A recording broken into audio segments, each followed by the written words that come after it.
The glitch in the Matrix theory.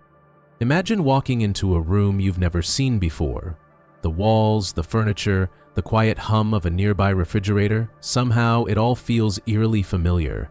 A sense of knowing washes over you, as if you've lived this moment before, though logic insists you haven't. This strange sensation is known as déjà vu. Most people have felt it at least once, if not dozens of times throughout life. But what if it's more than just a fluke of the brain? What if it's evidence of something far deeper, something that suggests reality itself is not what it seems?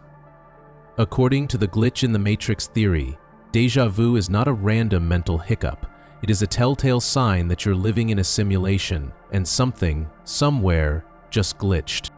This theory borrows its name and spirit from the 1999 sci-fi classic The Matrix, in which the world we see is nothing but a computer-generated illusion. In the movie, characters who begin to notice oddities, repeating events, déjà vu, or subtle inconsistencies begin to awaken to the truth that reality is nothing more than code. When Neo sees a black cat walk by twice in the same exact way, his companions tense up. They explain that déjà vu means the Matrix has been altered.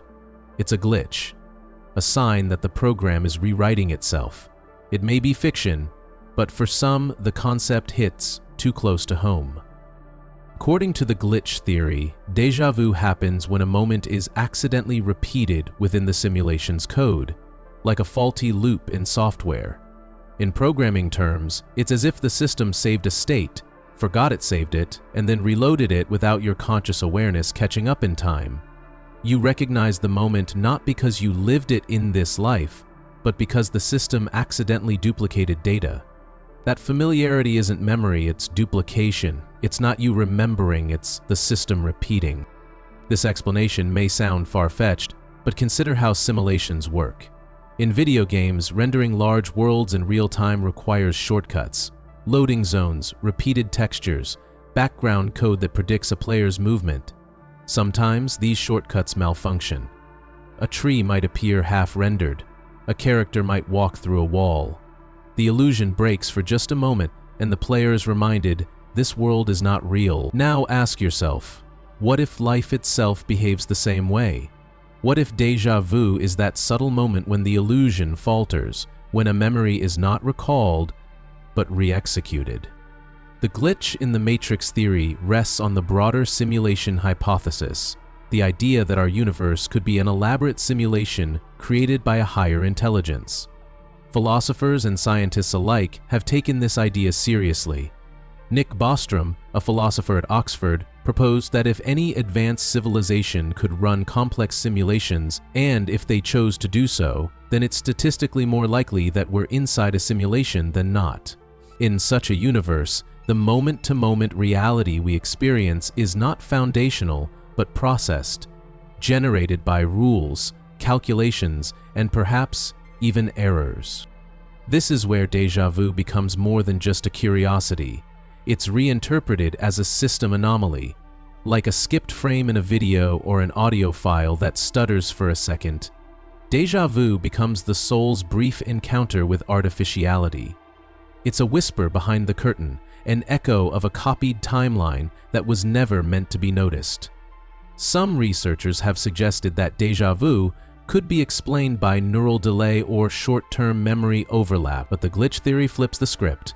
Instead of your brain playing tricks on you, it's reality itself that is misfiring. Let's stretch the thought further. What if déjà vu doesn't just mark an accidental repeat, but a correction? In software development, rollback is a process where the system reverts to a previous state after a crash or mistake. What if your consciousness experienced something, then the system recognized an error, reverted time slightly, and allowed you to live that moment again, this time correctly? The déjà vu, then, is the echo of the first pass. Your consciousness retains a flicker of the first experience, which was erased from the timeline but not entirely from you. This would explain the uncanny feeling, the hallway that looks just like a dream you forgot, the conversation you swear you've already had. It's not coincidence. It's a loop that barely got erased. It's the ghost of a moment that existed and was then undone, lingering in your awareness like a glitch that didn't fully delete. Just like a corrupted file that leaves fragments behind, the experience leaves emotional traces, but no accessible memory. You know something happened, you just can't place when or how. Skeptics argue that the simulation hypothesis is unprovable. After all, how do you test whether your reality is real or rendered? But that's part of the paradox. If the simulation is sophisticated enough, any test you run would also be simulated. Your conclusions would be fed to you by the very system you're trying to question. In this framework, déjà vu becomes more than an internal mystery. It becomes a message, a breadcrumb, a signal that the system isn't perfect. It's the red pixel in a sea of blue that tells you you're inside something. In this light, déjà vu becomes a personal experience of cosmic implication. It's the moment where reality feels less solid, where linear time stutters and something underneath seems to show its face. You feel a ripple. You question the timeline. You doubt your senses, not because they've failed, but because they've glimpsed something too large to process. It's not unlike waking from a dream and questioning whether you're still asleep. What if this moment has already occurred, not in your past, but in a code base reloaded? And if we are in a simulation, what is the purpose of these glitches? Are they accidental remnants of a vast digital architecture, or are they placed intentionally, designed to provoke curiosity, to awaken you from the illusion? Some believe that déjà vu, synchronicities, and moments of intense familiarity are part of a deeper programming, nudging us toward awareness.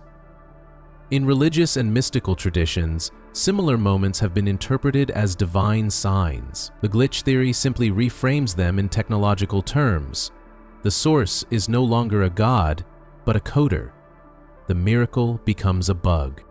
From this perspective, déjà vu isn't a mistake, it's a clue, a provocation. It forces you to ask, what is this place? Why does it feel familiar? Why do I, for this brief second, remember the future or relive the past in perfect symmetry?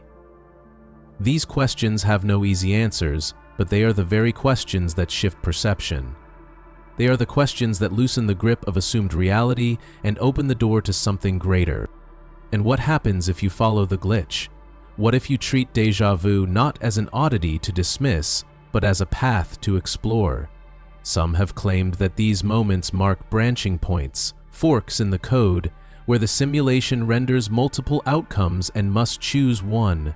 Your mind, momentarily aware of all branches, experiences confusion, then forgets. Others speculate that déjà vu occurs when two simulated timelines converge, that you, the conscious observer, existed in both, and now feel the merging.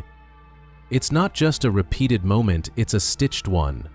The seams of the program meet, and your perception snags on the thread. This notion becomes more haunting when applied at scale. What if déjà vu is increasing? What if more people are feeling it more often? Could this indicate the simulation is degrading, code fraying, sequences repeating, memory buffers overflowing? The glitch theory would suggest that déjà vu is a measurable instability, a sign of strain in a system trying to maintain coherence, like a game world that starts to show cracks, repeating objects and broken loops. Our reality might be revealing its architecture. And yet, despite the unsettling implications, there is a strange comfort in the glitch in the matrix theory. If déjà vu is a message, it means we're not alone. It means someone or something is watching, managing, adjusting. It suggests there is an order, however imperfect, behind the seeming chaos. And maybe that order is aware of you, not just the character you play, but the observer, the experiencer, the one who notices the glitch. So, the next time you feel it, that jarring flicker of familiarity, the silent whisper that says, "I've been here before," pause, listen, watch. You may have just caught a glimpse of the hidden architecture. You may have touched the edge of the program. And if you follow the feeling, If you let it lead you, you might discover that reality is not as real as it seems, that time is not as linear, that consciousness is not as bound, and that the glitch was never a flaw, it was an invitation. The parallel universe overlap. You're standing in a room you've never seen before. Maybe you're reaching for a book, hearing a laugh, or glancing out a window at a sky you swear you've watched before. And then it hits. A sudden, quiet wave of familiarity. A strange sense that you've already lived this moment. Not in a dream, not in memory, but somewhere nearby. It passes quickly, but you can't shake it. That sensation, that flicker of something that feels both impossible and undeniable, is what we call déjà vu. But what if it isn't just a trick of the mind? What if it's something far more profound? What if, in that moment, you're brushing up against another version of yourself, one that exists in a parallel universe, and, for just a second, the boundaries between you dissolve? This is the parallel universe overlap theory. It suggests that déjà vu is not the misfiring of neurons or the result of a memory loop, but the effect of intersecting realities. Two timelines, both very similar but not identical, passing close enough for you to feel the echo of another life. You're not remembering something you've experienced before, you're syncing with a version of yourself who already has. That version, in another universe, has taken the same step, spoken the same word, glanced at the same horizon, and in that fleeting overlap, your consciousness resonates with theirs. To understand how this might be possible, we need to imagine a reality that isn't singular but infinite. In the realm of quantum physics, the many worlds interpretation posits just that. Every decision, every chance interaction, every fork in the road causes the universe to split, spawning alternate realities where every possible outcome plays out. In one universe, you turned left. In another, you turned right. In one, you took the job. In another, you walked away. These universes don't just branch, they persist. They evolve, unfold, and expand side by side, countless versions of you living out countless variations of the life you think is yours alone. Now imagine that each of these versions of you shares the same fundamental consciousness, even if fragmented across worlds. You're not a single line of experience, but a collection of threads, braided together in ways you don't consciously perceive. Most of the time, these threads are separate. You walk your path unaware of the infinite selves walking alongside you, but occasionally, in very specific moments, the threads draw close. The experiences align with uncanny precision, and when that happens, your consciousness flickers, not with memory, but with recognition. You feel a moment lived, not because it happened here, but because it happened there. This would mean that déjà vu is not a glitch in your brain, but a window into a nearby timeline, a synchronization between overlapping states of being. It explains why the feeling is so vivid, so emotional. You're not imagining the moment, you're feeling it twice, through two lenses. Your mind can't make sense of this dual signal, so it does the only thing it can. It labels the sensation as déjà vu. But that label doesn't explain it. It only acknowledges it. The truth, if this theory holds, is that you're experiencing two versions of yourself, collapsing into one for the briefest instant. The parallel universe overlap theory also offers an eerie explanation for why déjà vu so often comes without context. You feel the familiarity, but you can't place where or when it happened. That's because it didn't happen in this world. It happened in another one that is so close in pattern and design that the moment bleeds through. The wall colors might be different, the dialogue may have shifted, but the structure, the feeling remains. And in the silence between timelines, your mind echoes the memory of someone who is also you. Some might ask, if these universes are parallel but separate, how could one affect another? The answer may lie in entanglement. Quantum entanglement is the phenomenon where two particles, once connected, remain linked no matter how far apart they are. A change in one instantly reflects in the other.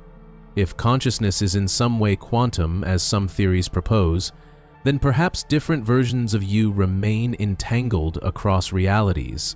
When conditions and two timelines align perfectly, that entanglement becomes briefly perceptible. You don't just sense the moment, you merge with it. Others propose that these overlaps are not random at all, that they are part of a larger design, that moments of déjà vu occur when your consciousness needs a nudge, a whisper from another you, a confirmation that your path is significant, that you are not alone. This interpretation transforms déjà vu from a mystery into a message. It becomes a subtle form of communication across the multiverse, a way of assuring you that your choices, no matter how small, are echoed and observed by other versions of yourself. And yet, there is something deeply intimate about the experience. Déjà vu rarely occurs during dramatic events.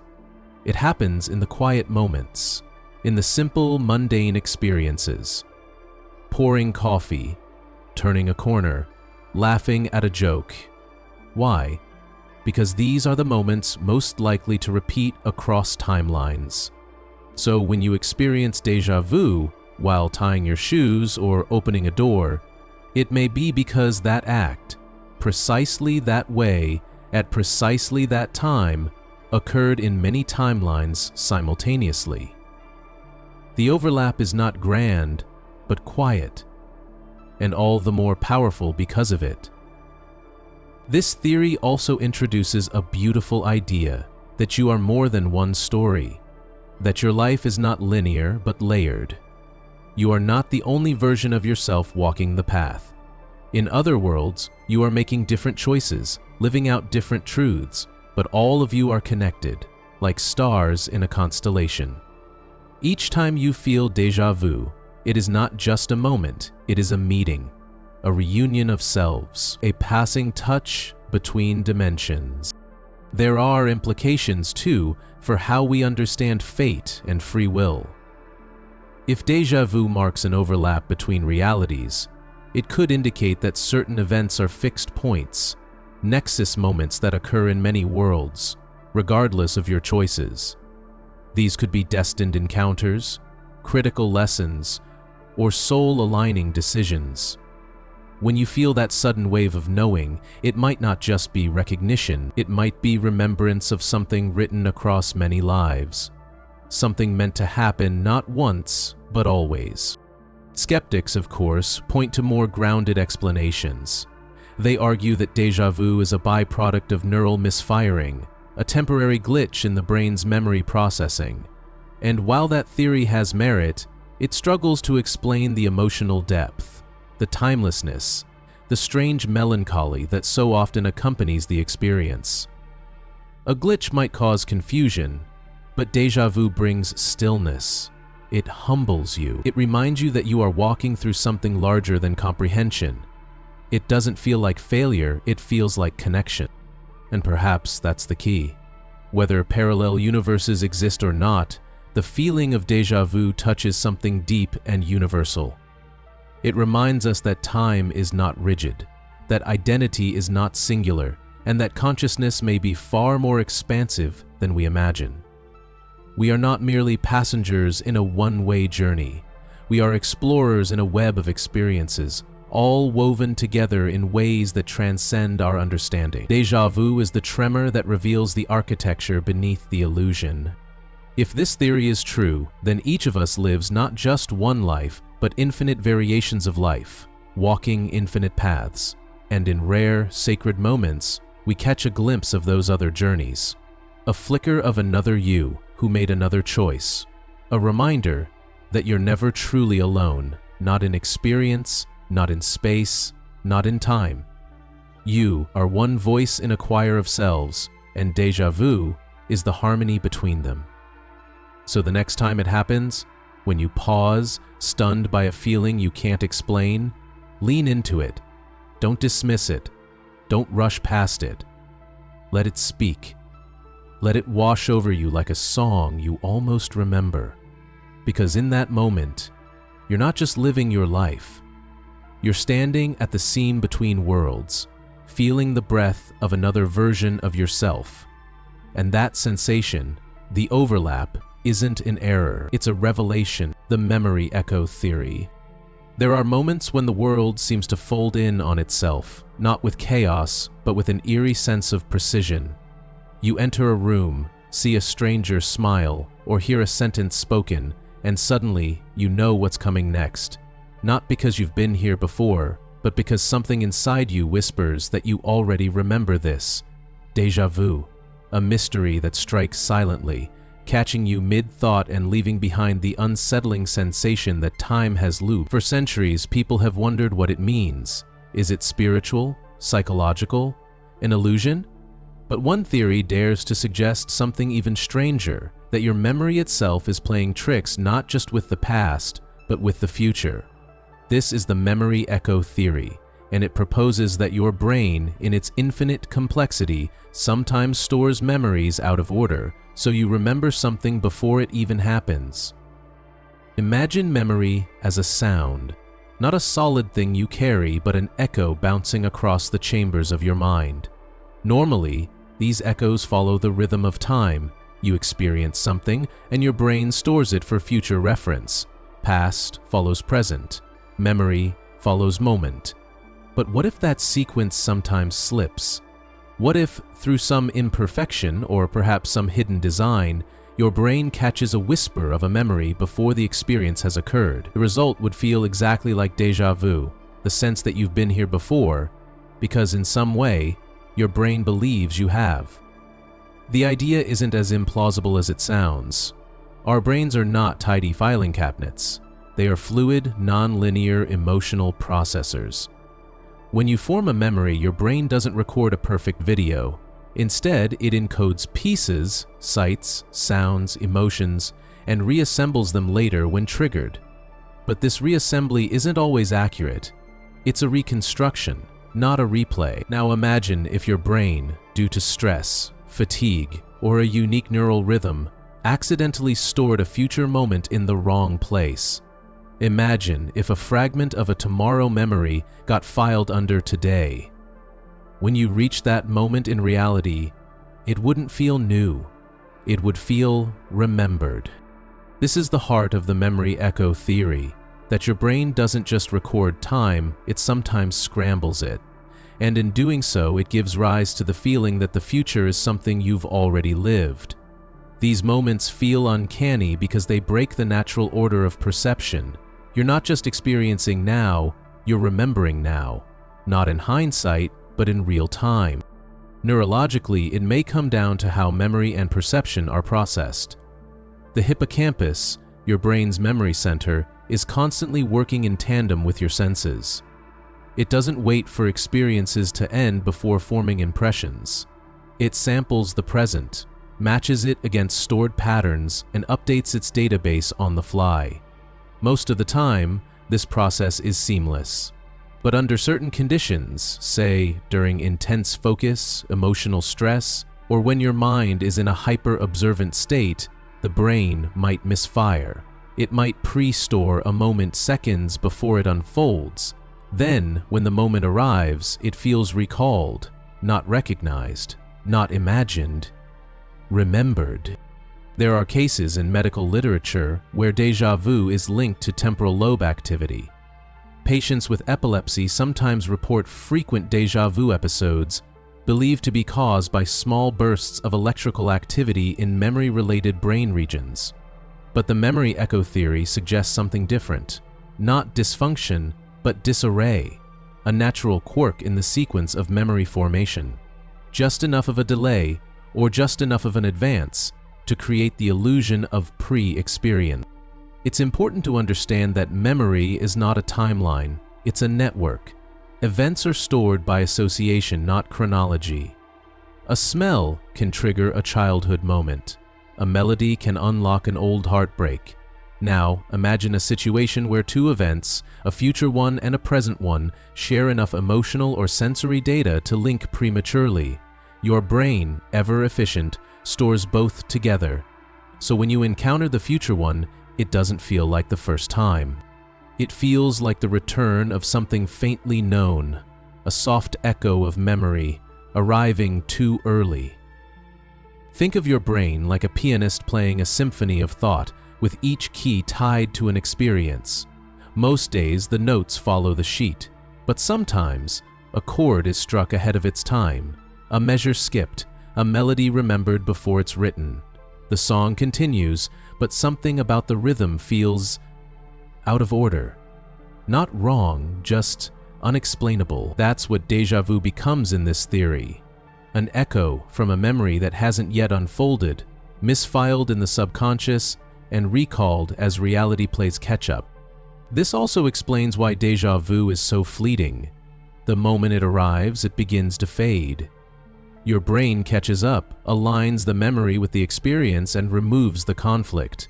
The emotional charge is what lingers, the quiet awe, the confusion, the stillness. But the moment itself is swallowed by the present. You are back in the flow of time. The echo dies. There's a beauty in this idea, that our minds are not just backward-looking but forward-feeling, that the boundary between memory and perception is not as firm as we think, that maybe we are always half a second ahead or half a second behind, and déjà vu is the moment when those halves meet. It means our sense of time, and even our sense of self, is more fluid than we understand. It opens the possibility that memory is not just a mirror of the past, but a shadow of the future. Some psychologists have suggested that the brain uses memory as a predictive tool, that your mind is constantly simulating what's likely to happen next, based on stored experiences. In this view, déjà vu may occur when your brain correctly predicts a future event, with such precision that it feels like a memory. You walk into a new building, and your brain, using architectural patterns you've seen before, constructs a mental map in milliseconds. When the real hallway matches the mental prediction, you feel déjà vu. But the memory echo theory suggests something even deeper, that the brain doesn't just predict the future, it sometimes stores it. This could explain why déjà vu is often emotionally neutral, yet profoundly moving. You're not reacting to the event itself, but to its temporal distortion. You feel wonder not because the moment is special, but because it breaks the laws you subconsciously rely on, the rule that memory follows experience. Déjà vu flips that rule. It whispers that perhaps time is not a straight line, that perhaps memory is not a rear-view mirror, but a prism, bending light from every direction, including what hasn't yet arrived. This theory also harmonizes with our experience of dreams. How often have you dreamt of something mundane, a conversation, a street, a feeling, only to encounter it days or weeks later and feel a strange familiarity? Dreams, like déjà vu, seem to blur time's boundaries. Perhaps they draw from the same pool of out-of-order impressions. Perhaps your brain, in dreaming or waking, occasionally misplaces the time stamp. The dream feels prophetic not because it predicted the future, but because it processed the memory before the event occurred. Another echo, another misfiled moment.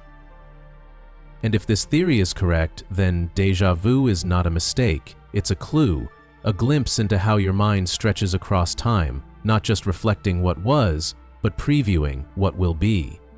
It is the future remembered, the brain reaching forward, not in mysticism but in error, not in prophecy but in processing. The miracle isn't in what you see, it's in what your mind accidentally got right. There's something deeply comforting about this. It means your mind is always working, always reaching, always stitching the past to the present to the possible. You are not just a product of your history.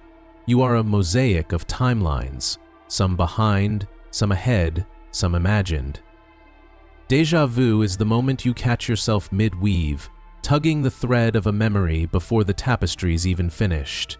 A soft echo of what is still on its way. So the next time you feel it, that sudden pause in the rhythm of time, don't resist it, don't dismiss it. Let it unfold. Let the moment play out. It might be nothing more than neurons firing in a strange sequence, or it might be a memory misplaced, a signal from your own future, an echo of a day you haven't lived yet, but one that's already tucked inside you, waiting to be remembered. The time loop slip. There are moments when time feels strange. You're pouring a cup of coffee, turning to speak, hearing a laugh, and suddenly, you know exactly what's about to happen. You don't guess, you know. The movement, the sound, the feeling. It all plays out exactly as you anticipated. Not because of memory, not because of familiarity, but because, deep inside, something stirs. A whisper from a place beyond reason. Déjà vu. That eerie, fleeting sensation that life is repeating itself. What if it is? What if this moment isn't just familiar because it resembles something else, but because you've already lived it?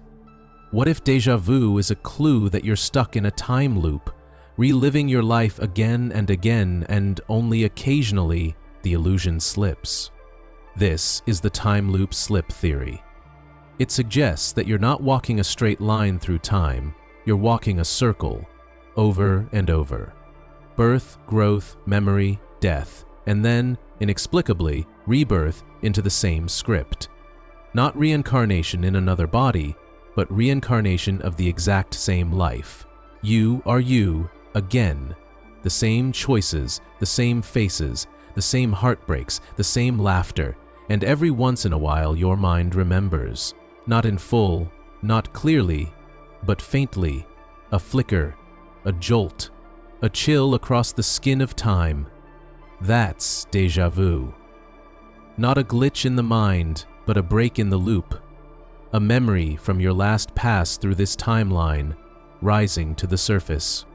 It's a haunting idea, yet oddly magnetic, because if it's true, then everything you've done before. Every conversation, every song, every heartbreak, you've already endured it. Or enjoyed it. And yet, you don't remember, because the loop resets everything except the smallest echoes. Perhaps it's designed that way. Perhaps you aren't meant to know. But something always slips through. Some physicists speculate that time may not be linear at all. Our experience of it, as a river flowing forward, might be an illusion. Time could be more like a field, and what we perceive as forward motion is really just our consciousness tracing a path through it. But if consciousness can move forward, what if it can also cycle back? Not at the end of time, but at the end of life. What if, after death, your consciousness resets, not into someone new, but into the exact same start point, your first breath? What if this has already happened countless times? The time loop slip theory reframes déjà vu as not merely a quirk, but a message. A fragment of past loop memory that survives the reset. In a perfect loop, you would never know. But if the system is imperfect, if your mind is more powerful than the reset protocol, then occasionally you would sense it. You'd know something was off. You'd remember a second before reality happened. You'd feel the ghost of decisions you haven't made yet, and you'd call it déjà vu. The idea that we may be looping through our lives isn't entirely new. It finds resonance in Nietzsche's concept of eternal recurrence, the idea that existence repeats itself infinitely, and that every joy and sorrow will return again and again. But the time loop slip theory is more intimate. It suggests your déjà vu is personal proof, not abstract philosophy, but felt reality, a momentary unveiling of the great cosmic trick, that you are caught in an endless. And yet, if we are in a loop, why don't we remember more? Why don't we wake each day with full knowledge of what's coming? The answer might lie in how memory works. Memory, especially episodic memory, is fragile. It decays. But more importantly, it's filtered. Your brain doesn't store everything. It selects. It edits.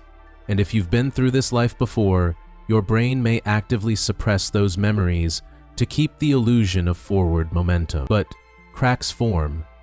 Déjà vu is the mind glitching, memory seeping through, awareness flickering. You are not recalling something similar, you are remembering something identical.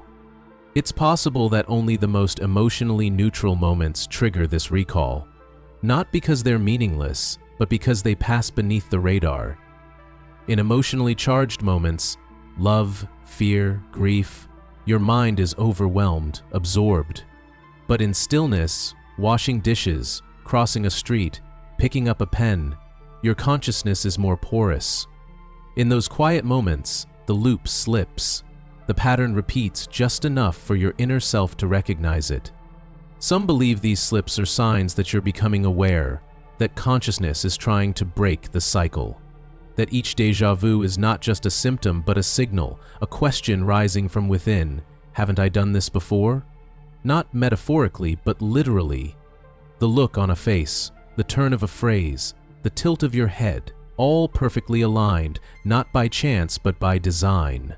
And perhaps the deeper question isn't have I done this before, but why am I doing it again? Are you meant to learn something in this loop? Are you evolving with each iteration? Or is the loop a trap, endless, mechanical, indifferent? These are difficult questions. If this theory is true, you may be both prisoner and student. The loop may be punishment, or it may be opportunity. Some loops, it's said, are broken not by knowledge, but by action. Perhaps you've always said no at a certain point. What happens if this time you say yes? Perhaps déjà vu is not just a memory, but a marker. Here, right here. Last time you turned left, what will you do now? In this view, déjà vu becomes sacred. It's not confusion, it's revelation. A chance to wake up, to notice, to choose differently. To say, I know this part, I've seen it, but maybe this time I won't just drift through it. Maybe you pause, maybe you listen, maybe you lean into the moment and change its rhythm. And maybe that small choice ripples through the loop. Maybe it marks your way out. There's a melancholy to the time loop slip theory. To think we might be bound to the same life forever is sobering. The joy, yes, but also the pain, the regret, the things we couldn't fix. To know we've hurt the same people in the same ways again and again. To know we've failed the same dreams. But there is hope here too. If the loop isn't punishment but persistence, then maybe each life is a rehearsal, not a copy, but a chance to refine, to love better, to forgive sooner, to be gentler with ourselves. And what would it mean to escape the loop? Would it be freedom or loss? After all, this life, this specific life, has shaped you. If it ended forever, would you miss it? Or would you finally be free to live a new story? The time loop slip theory doesn't answer that. It only opens the door. It offers a whisper from behind the curtain, a suggestion that everything familiar is familiar for a reason, that every déjà vu is a breadcrumb on the path you've walked before and are walking again. In the end, we may never know for certain. Time guards its secrets well. Memory is a veil, and the future, if it repeats, does so in silence. But the next time déjà vu comes, let it linger, let it stretch, feel it fully. Don't rush to explain it away. Don't brush it off. What if just for that moment you let yourself believe? What if this really is the 10th, 100th, 1000th time you've stood here, in this body, in this thought, hearing this silence? And what if this time something changes? The dream leakage hypothesis. There are moments in life that feel like echoes. You're walking through a hallway, listening to a conversation, or turning your head to glance at something, and then it strikes you. This has happened before. Not exactly, not recently, but somehow, somewhere deep inside, you know this moment, not as memory, but as a strange familiarity. It's déjà vu, and it arrives like a whisper from behind a curtain, brief, inexplicable, and emotionally charged. For some, it's merely dismissed as coincidence. For others, it's a mystery begging for interpretation. One of the most quietly profound explanations comes from the dream leakage hypothesis. The idea that you once dreamed this very moment long ago, but forgot it until now. Now that your waking life has finally caught up with the forgotten dream, At its core, this hypothesis suggests that dreams are more than chaotic brain activity. They are not just stories your mind tells itself for entertainment or emotional processing. Some dreams, according to this theory, are subtle previews, visions of what is to come, hidden beneath metaphor and symbolism. Not because you can see the future with conscious intent, but because, during sleep, your mind sometimes glimpses fragments of time that haven't yet arrived. When the dream is over, the details vanish. The memory dissolves into the background. But then, perhaps days or even years later, life presents you with a moment that matches it so precisely that something inside you stirs. You don't remember the dream, but your body does. Your subconscious does. And that's when déjà vu rises like a shadow beneath your thoughts. The idea may seem far-fetched at first glance, but think about the nature of dreams. They often feel timeless. They weave together people and places in ways that defy logic but feel emotionally true. Time inside a dream is elastic, unbound. Past, present, and future twist into a single thread. If time is not as linear as we assume, and if consciousness is not confined to the moment we occupy, then perhaps dreams occasionally drift across the boundaries. Perhaps they draw not only from memory, but from possibility, from what has not yet occurred, but will. The dream leakage hypothesis suggests that while most dreams are rooted in the past, or the emotional residue of the present, some carry impressions of the future. These are not prophecies in the traditional sense. They are not detailed visions or literal predictions. They are fragments, sensory flashes, emotional textures, half-formed scenes. When you wake, you forget. But when the moment finally arrives in waking life, a signal is triggered deep within. Something matches, something aligns. The forgotten dream meets the present moment, and the sensation is uncanny. Déjà vu. There is a strange intimacy in this theory. It proposes that you've already lived this moment in some ephemeral space long before it reached your physical world. That you've wandered this hallway, spoken this line, touched this door, but only in the realm of sleep. The mind in its dreaming state captured it early, it leaked into your subconscious, and now, years later, you're experiencing the echo in reverse. First the dream, then the life. First the whisper, then the voice. It's no surprise that many people report dreams that seem to come true. A seemingly mundane event, a room, a phrase, a meeting, feels too precise to be coincidence. Often, when déjà vu occurs, people say, "I dreamed this," but they can't remember when. The memory is slippery, buried beneath layers of forgotten nights. According to the dream leakage hypothesis, that forgetting is natural. Dream recall is notoriously unreliable, but the body remembers what the mind forgets.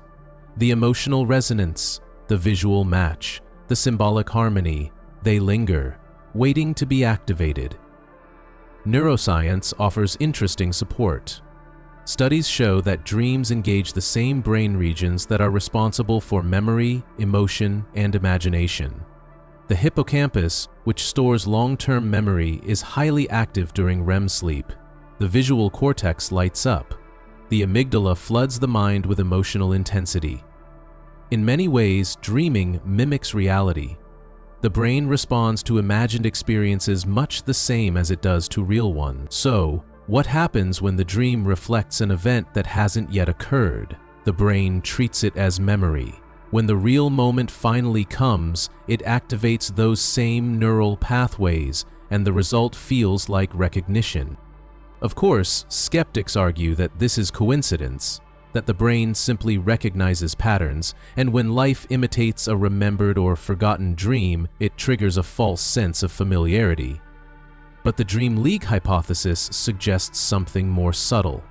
Not coincidence, but convergence. Not fantasy, but forgotten perception. That the dream was not random, but preparatory. That your subconscious saw it coming. This theory also helps explain why déjà vu so often feels emotionally charged. When you dreamed the moment, you didn't just see it, you felt it. Dreams are emotional amplifiers. They exaggerate, distort, and intensify feelings. So when you finally reach the waking version of that dream, it carries more than recognition. It carries emotion, a softness, a weight, a quiet pressure. You may not remember the dream, but the feeling has returned.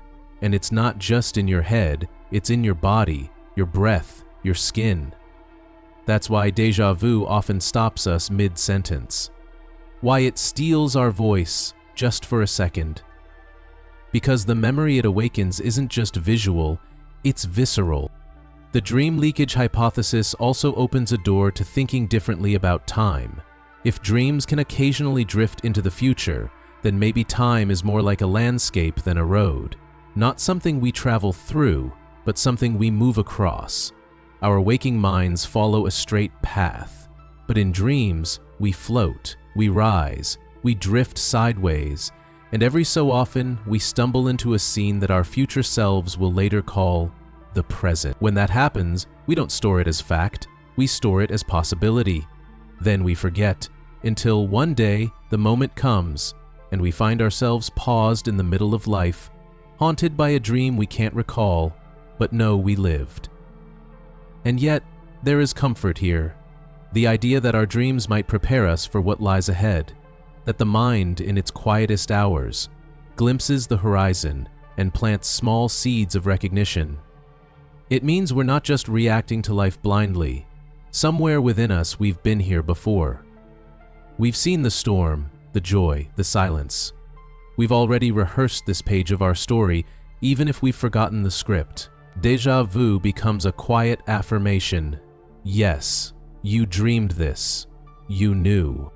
This also reframes the role of dreams in our lives. Rather than treating them as meaningless or chaotic, we can begin to see them as non-linear echoes, threads weaving backward and forward.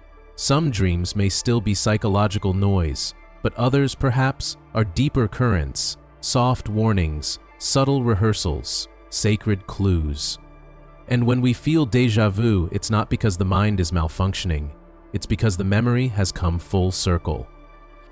Perhaps the most poetic part of the dream leakage hypothesis is this: that your life is already whispering to you while you sleep.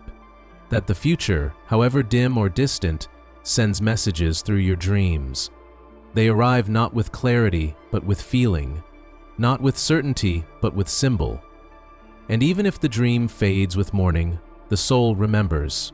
It tucks the moment away, waiting for life to catch up. And when it does, you pause. You feel it. You recognize it not with your intellect, but with your intuition. And you say, this has happened before. Not in the past, in the dream.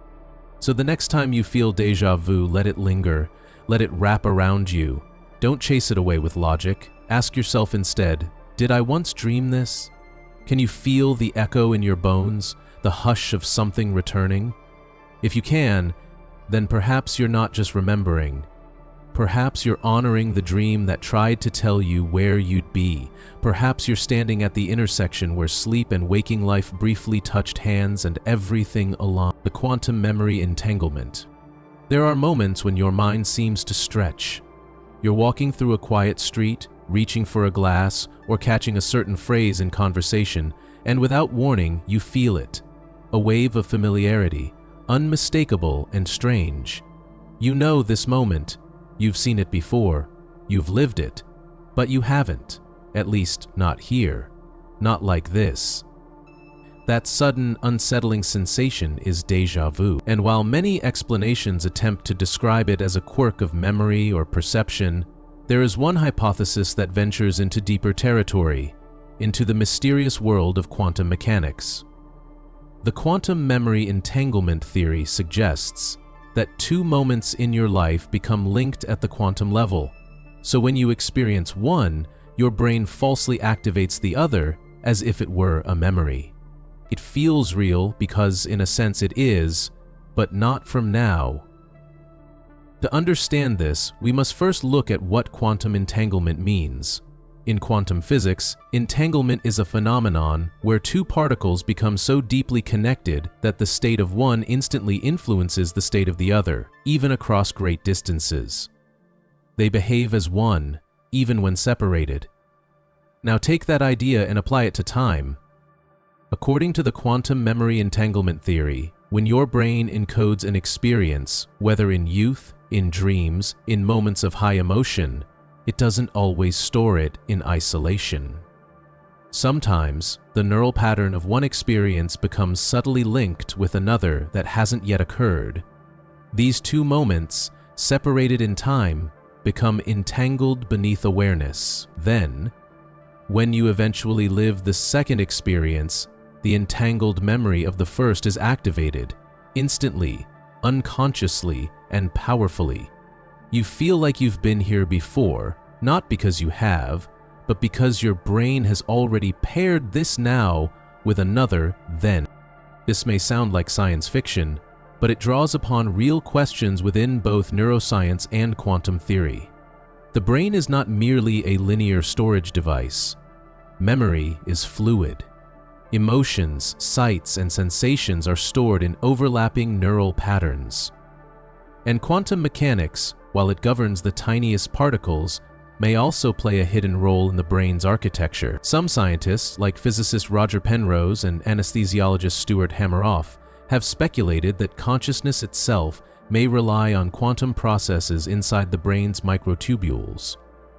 If this is true, then memory too might be shaped not only by chemistry and electricity, but by entanglement, meaning events could be bound together outside of our temporal expectations. Think of it this way. You're 10 years old, playing in a garden. You hear the rustle of trees, feel the sun on your neck, smell the summer grass. That moment imprints itself into your neural network, not as a static recording, but as a living pattern. Years later, you find yourself on a rooftop, watching the sunset. Different location, different time, but something about the temperature, the sound, the stillness matches. The brain doesn't just recall the old memory, it activates it. But the signal is garbled. You don't remember the garden, you feel the familiarity of the moment without context. The memories have become entangled, and your brain can no longer tell which one is. Now, in this framework, déjà vu becomes a real-time echo, a convergence of two moments that were never meant to overlap, but now do, because of how your consciousness processes and connects experiences. It is not a flaw. It is a byproduct of the brain's depth, of its ability to collapse different instants into one field of awareness. What makes this theory so compelling is how it aligns with the lived sensation of déjà vu. The feeling is not vague, it's specific. It's not simply, I've done something like this before. It's, I know this, I remember it, but the memory is untethered. There's no narrative behind it, just the clarity of recognition. That's precisely what a quantum entangled moment would feel like. Intimate, but contextless. Real, but misplaced. This also explains why déjà vu can strike during the most mundane actions. Standing in a hallway, opening a door, watching a stranger turn their head. The moment itself may be meaningless, but it matches a previous moment in tone, in light, in energy. Your brain doesn't analyze the scene, it reacts to the entangled signal. It says, I've seen this pattern before, but not here, not now. This would also mean that time, at least as experienced internally, is not a straight line. It's a web, and your consciousness doesn't just walk forward, it loops, it links, it connects. Sometimes the connections are subtle. Sometimes they create friction.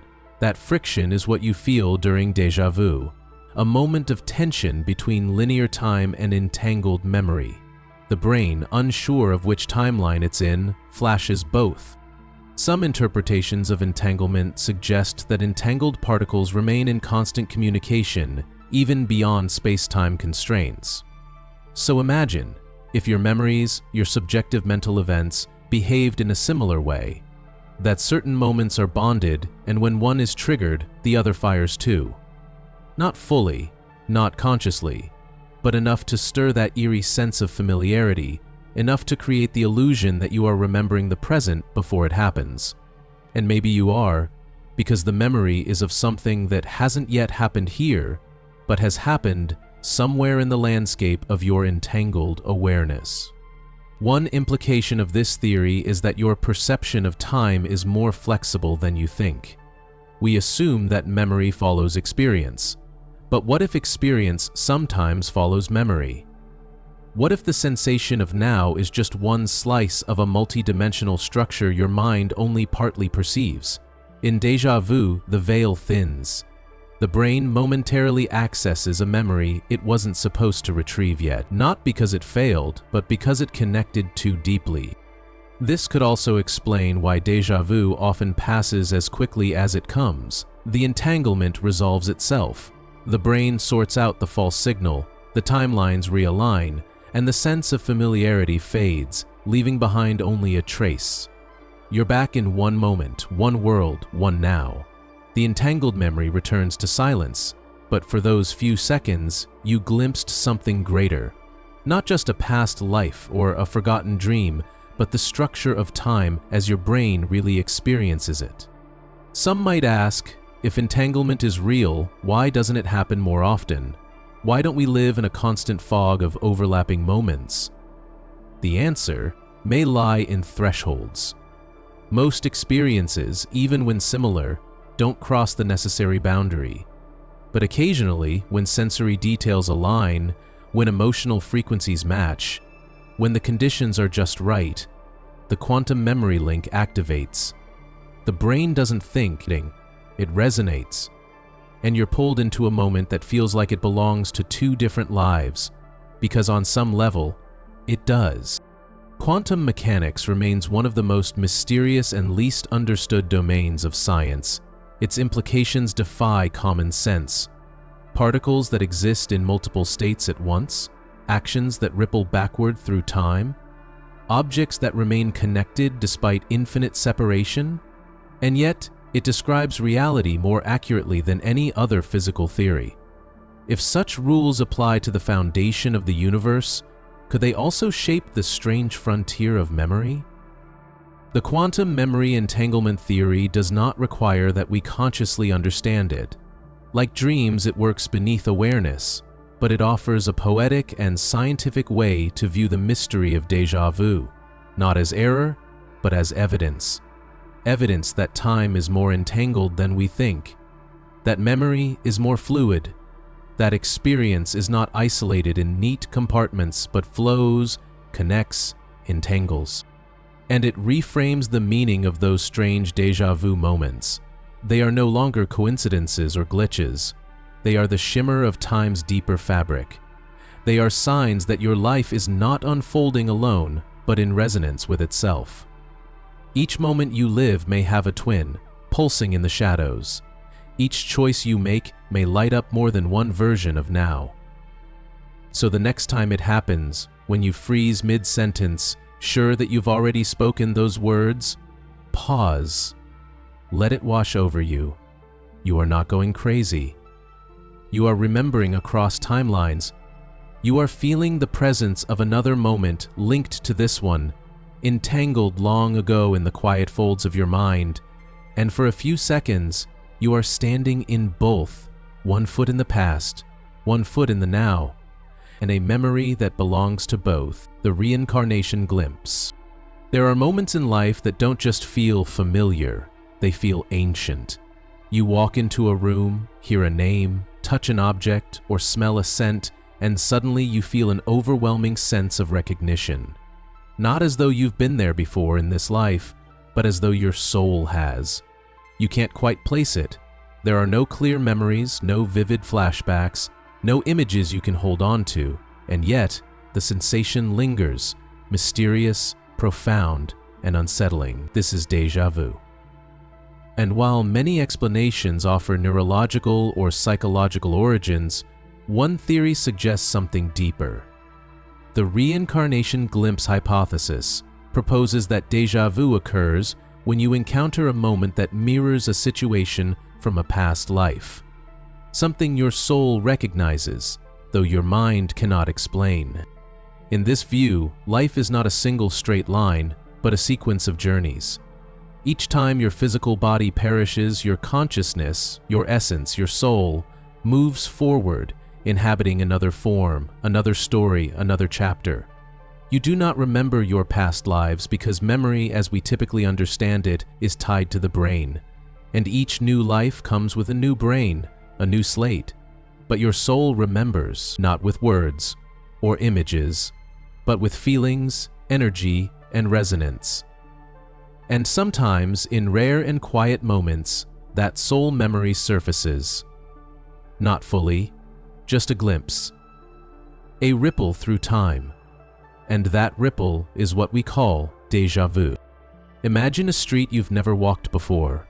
The stones feel familiar under your feet. You turn a corner and feel something shift. A tree leans just so. A voice echoes in a way you know. You freeze. You don't understand why, but part of you feels like you've stood here before. Not yesterday, not last year, but long ago. In another body. In another time. That moment is not imagination. It is a soul memory. It is a place your past self once stood, not by coincidence, but by destiny. The reincarnation glimpse theory offers an explanation for why déjà vu is so emotionally powerful. It isn't just recognition, it's reunion. Your present self, governed by logic and reason, is startled. But your deeper self, your eternal self, feels seen, validated, whole. Because for a moment it remembers where it came from. It remembers that this world is not new, that you have lived before, that you are continuing a story much older than you realize. This also explains why déjà vu doesn't come with clarity. You don't remember the full past life. You don't get names, places, or narratives. You just get the echo, the familiarity, the resonance. Like hearing a song whose lyrics are gone, but whose melody pulls at something buried in you. The soul remembers in feeling, the mind searches for logic. The two don't match. So you're left with mystery and wonder. Many spiritual traditions speak of reincarnation. In Hinduism and Buddhism, the soul returns again and again, shaped by karma, seeking growth, learning, and balance. In esoteric Western philosophies, past life regression and soul contracts suggest that our lifetimes are interconnected, that people, patterns, and lessons follow us through time. If this is true, then déjà vu becomes a spiritual marker, a sign that you're walking an old path again, a chance to reconnect with what was once familiar. It's not accidental, it's sacred. There's a reason déjà vu often occurs in emotionally neutral moments. Washing dishes, walking down a hallway, hearing a laugh. It's because those small moments are the ones that recur most often. You may not have the same name or face across lives, but the shape of life remains. Movement, routine, connection, emotion. When one of those patterns aligns with something from long ago, your soul recognizes the shape, even if your conscious mind can't see it. Think of it like overlapping lives. Your past self and your present self share a moment of symmetry. The architecture of time allows their paths to briefly intersect, and in that intersection, something ancient stirs. The mind, confused, searches for memory and finds none. But the soul, timeless and silent, simply knows. It recognizes the rhythm, the feeling, the space, and it whispers, "We've done this before." There is a beauty in this idea, that you are more than one life, that the person you are today carries the imprint of all who came before, their strength, their sorrow, their joy. You are not a beginning, you are a continuation. And déjà vu is the soul's way of reminding you that your story is longer than you think, that this life is not isolated, but connected. The reincarnation glimpse theory also reframes déjà vu as an opportunity, a doorway. When it happens, it is a moment to pause, to listen, to ask, why does this feel familiar? What am I remembering? What am I meant to see here? It may not be something grand, it may be a tiny lesson, a gentle redirection, a call to remember what matters. In this sense, déjà vu becomes a guidepost, a whisper from your former self, a chance to reclaim something once forgotten. Skeptics will say there's no scientific proof of reincarnation, and it's true, the soul is difficult to measure. But there are thousands of documented cases where children recall specific details of lives they never lived, often verified with startling accuracy. Stories from every corner of the world suggest that memory might not die with the brain, that something lingers, that something continues. The reincarnation glimpse theory doesn't demand belief. It simply offers a lens, a way to understand that peculiar, heart-slowing, breath-stealing moment when reality bends and memory blurs. It says, maybe you're not confused, maybe you're remembering, maybe your soul is waving hello from across time. And if that's true, then perhaps déjà vu is more than a moment. It's a gift, a blessing, a flash of eternity tucked inside your daily life. A reminder that you are not just a passenger in this body, but a traveler across centuries. That you have loved before, lost before, grown before, and that this life is part of something vast, intricate, and sacred. So the next time you feel it, when a stranger's face seems too familiar or a path feels too known, pause. Let it in. Don't push it away. That feeling isn't madness, it's memory. Ancient memory, soul memory. It is the echo of who you were meeting who you are. And for a heartbeat, time collapses, the veil lifts, and you remember not with words, but with knowing. You are home, just for a moment, in a life you've already lived. The future self sending signals. There are moments in life when everything feels just a little too familiar. You turn your head, say a phrase, or see someone smile, and suddenly something inside you pauses. A stillness fills the space, and you are overcome with a quiet certainty.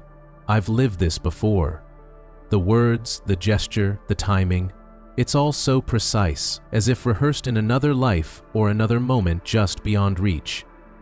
This is déjà vu. And while science has long searched for an explanation in misfired neurons or memory glitches, some believe it is something far more mysterious. The theory of the future self sending signals suggests that déjà vu is not a mistake, but a message, a ripple from a future version of yourself, echoing backward through consciousness. Your future self has already lived this moment, and what you feel is your present mind brushing up against the memory it will one day become. This theory reframes time not as a rigid line but as a fluid landscape. In our everyday awareness, we move through time in one direction, from past to present to future. But what if consciousness isn't bound by that flow?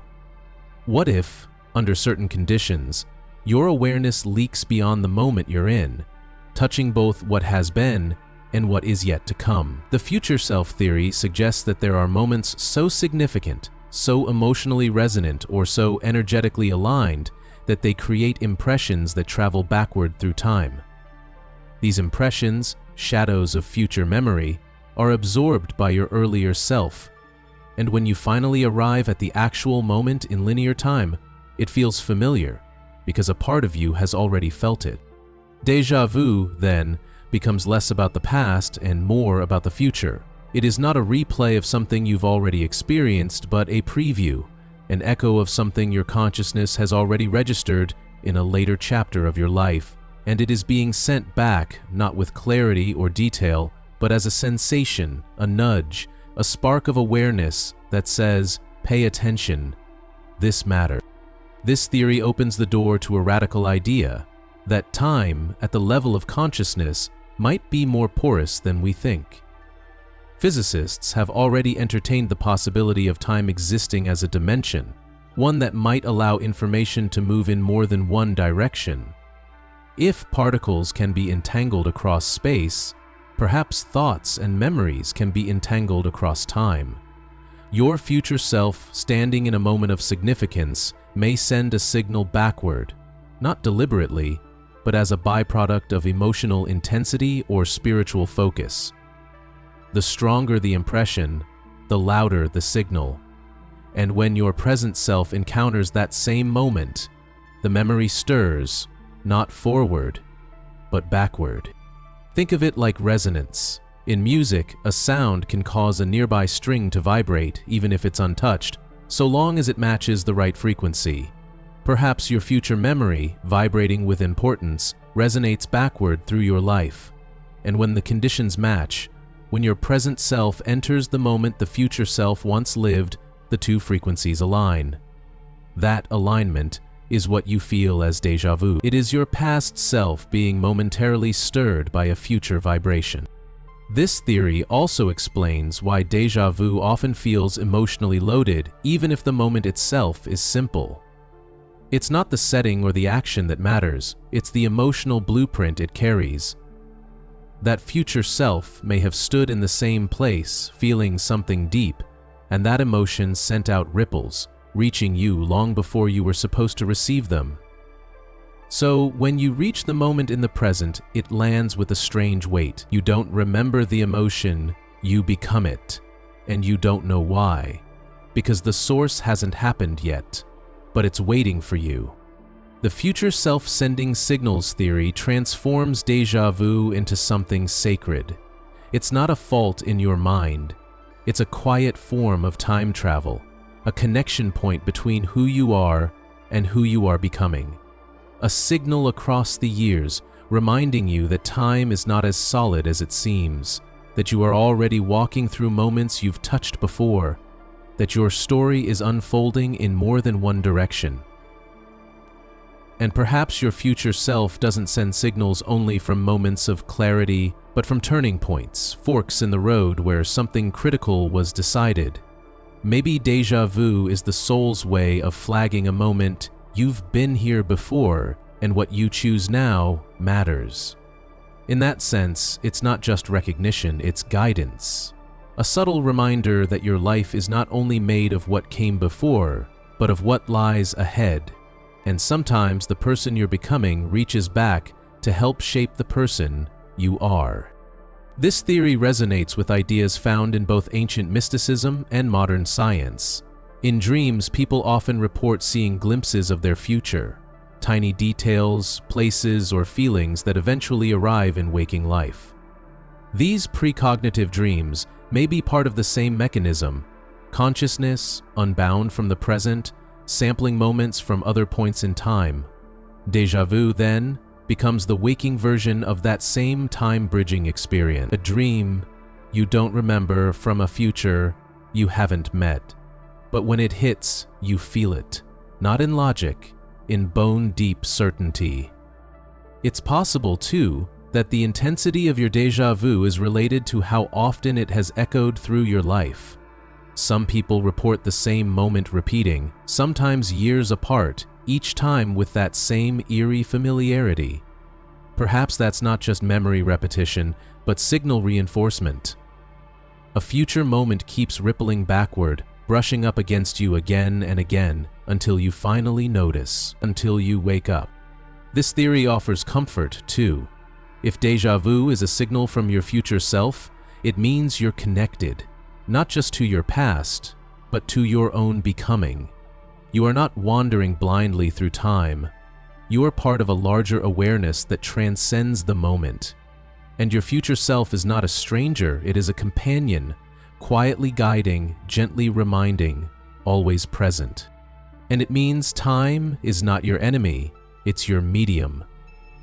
A fabric you move through, but also one that listens, one that remembers, one that sometimes responds, and when it does so not with words, but with resonance, with déjà vu.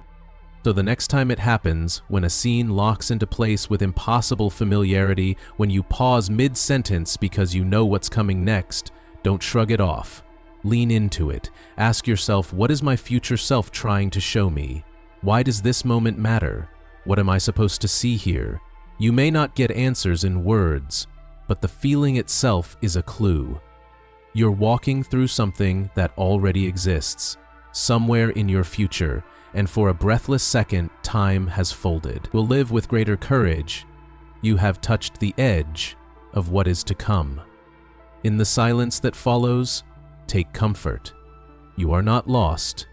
You are not disconnected. You are precisely where you are supposed to be, guided not only by your past, but by the echoes of your own future. A future that remembers you. A future that sees you. A future that even now is sending signals back through time to whisper, "You're on the right path." The neural delay model. There are moments in life that arrive with a strange twist of perception. You step into a room, glance at a face, or hear a few words spoken, and suddenly a peculiar sensation grips you. You feel certain you've lived this moment before, as if time has folded onto itself, yet there's no reason it should feel that way. You know, logically, that this is new, and still, something in your experience insists otherwise. This is déjà vu, a phenomenon so quietly strange that it's often brushed aside with curiosity or wonder, but rarely understood. Among the many explanations that attempt to shed light on this experience, the neural delay model offers a grounded, physiological possibility. According to this model, déjà vu may arise because your brain receives the same information twice, once through a rapid processing stream, and again milliseconds later through a slower one. The delay is so short, so subtle, that you don't consciously notice it. But the result is powerful. The moment feels like a memory, not because it is one, but because it's been registered twice. To understand this theory, we must look at how the brain processes sensory information. The world doesn't enter your mind all at once. Different types of signals, light, sound, touch, are routed through different neural pathways. Some are fast and direct, others are slower, more intricate. Your visual system, for instance, sends information through multiple channels at once. One pathway, the magnocellular pathway, is fast and crude. It quickly informs the brain of general motion, shape, and position. The other, the parvocellular pathway, is slower, but more detailed. It processes fine textures, colors, and depth. Together, they help create your seamless visual experience. But they don't always arrive in perfect synchrony. The neural delay model suggests that when these signals arrive out of sync just by a few milliseconds, it can create a duplication effect. Your brain receives the first signal and it feels fresh.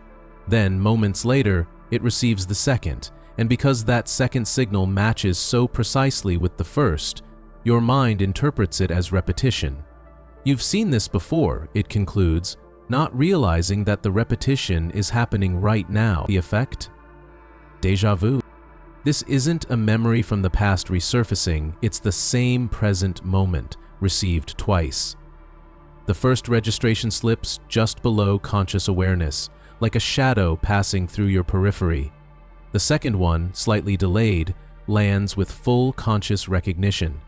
And because it matches the first so perfectly, your brain marks it as familiar. The strange part is, you don't recall the first one as a visual image. You feel it as familiarity, emotionally, viscerally. The moment echoes itself, and the echo feels like a memory. What's remarkable is that this model doesn't require anything mystical or abstract. It's rooted in the natural delays and redundancies of the human nervous system. The brain, though astonishingly fast, is not instantaneous. Electrical signals travel along neurons at varying speeds depending on the type of information being carried, the length of the pathway, and the structure of the neural connection. Some signals take detours through different parts of the brain before reaching consciousness. And if two nearly identical signals arrive close enough together, but not simultaneously, the mind may mistake the second for a repeat. This theory explains why déjà vu often strikes in quiet, unremarkable moments. Pouring a drink, entering a shop, listening to someone speak. These are moments that don't demand deep attention. allowing the brain's background systems to handle most of the processing.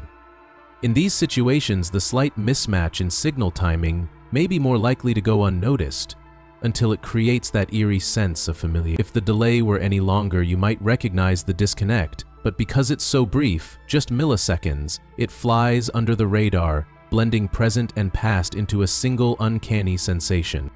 It also explains why déjà vu can feel so emotionally neutral yet so disorienting. Your brain isn't retrieving an old emotional memory.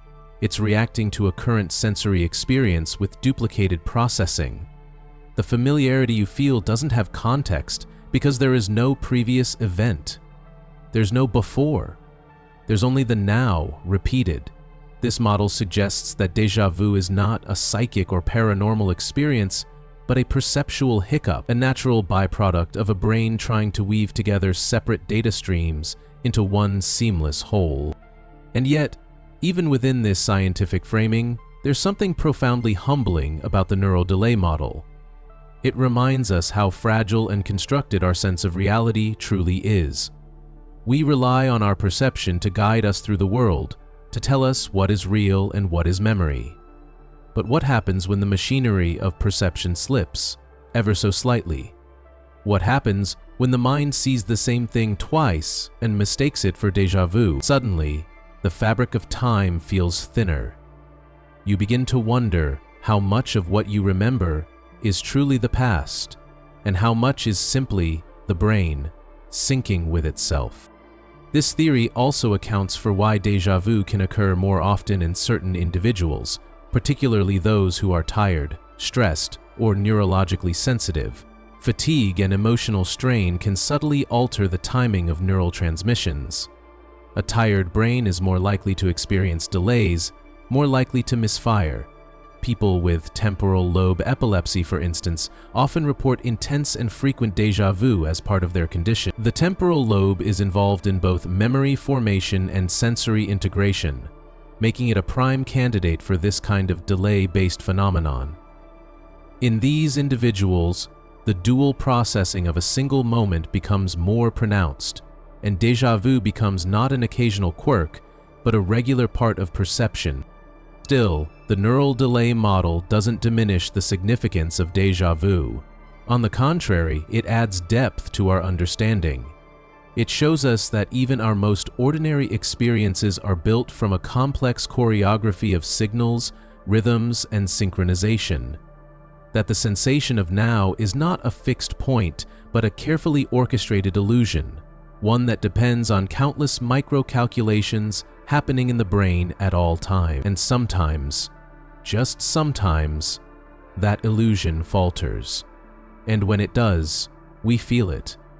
Not as confusion, but as déjà vu. There's a quiet beauty in knowing that your brain, so powerful and efficient, is also fallible in such poetic ways.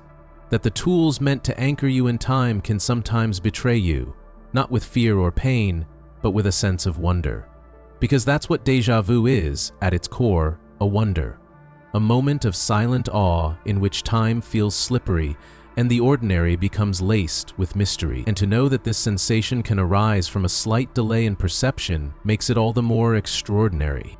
So the next time you feel déjà vu, when a gesture, a place, or a word seems to arrive carrying an inexplicable familiarity, pause. Let it happen. Let yourself feel the doubling of time, the soft confusion, the quiet question. Because what you are experiencing is your own brain seeing the world twice. First quickly, then more clearly, first instinctively, then reflectively, and in that space between the two, reality flickers. It doesn't break, it reveals itself. You are not remembering the past. You are standing in the present, feeling the resonance of two overlapping perspectives. You are witnessing the mind's delicate balance between speed and depth. You are watching time echo within itself, not from long ago, but from milliseconds apart. And in those milliseconds, the soul pauses, the breath stills, and a whisper rises. I've seen this before. The death simulation theory. There is a peculiar stillness that arrives in certain moments. You could be walking down a familiar street, placing your keys on a table, or hearing someone say a phrase, and then it hits you.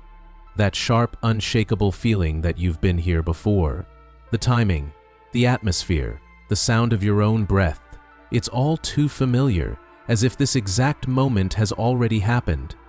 But try as you might, you cannot recall when. It feels like memory, but deeper, more visceral, more ancient. You stand suspended in the moment, not knowing why it grips you. This is déjà vu. And among the many strange theories that attempt to explain it, there is one that shifts the ground beneath your feet. It's called the death simulation theory, and it suggests that the reason the moment feels familiar is because it's not your first time living it. You died moments ago, and déjà vu is your consciousness rebooting in a new, nearly identical timeline to give you a second chance, one you'll never remember receiving. This theory begins with the premise that consciousness does not end at death, it transfers. When your body dies, your mind does not simply go dark. Instead, it jumps. It jumps into a version of reality that is just similar enough, just seamless enough, to continue the illusion of continuity.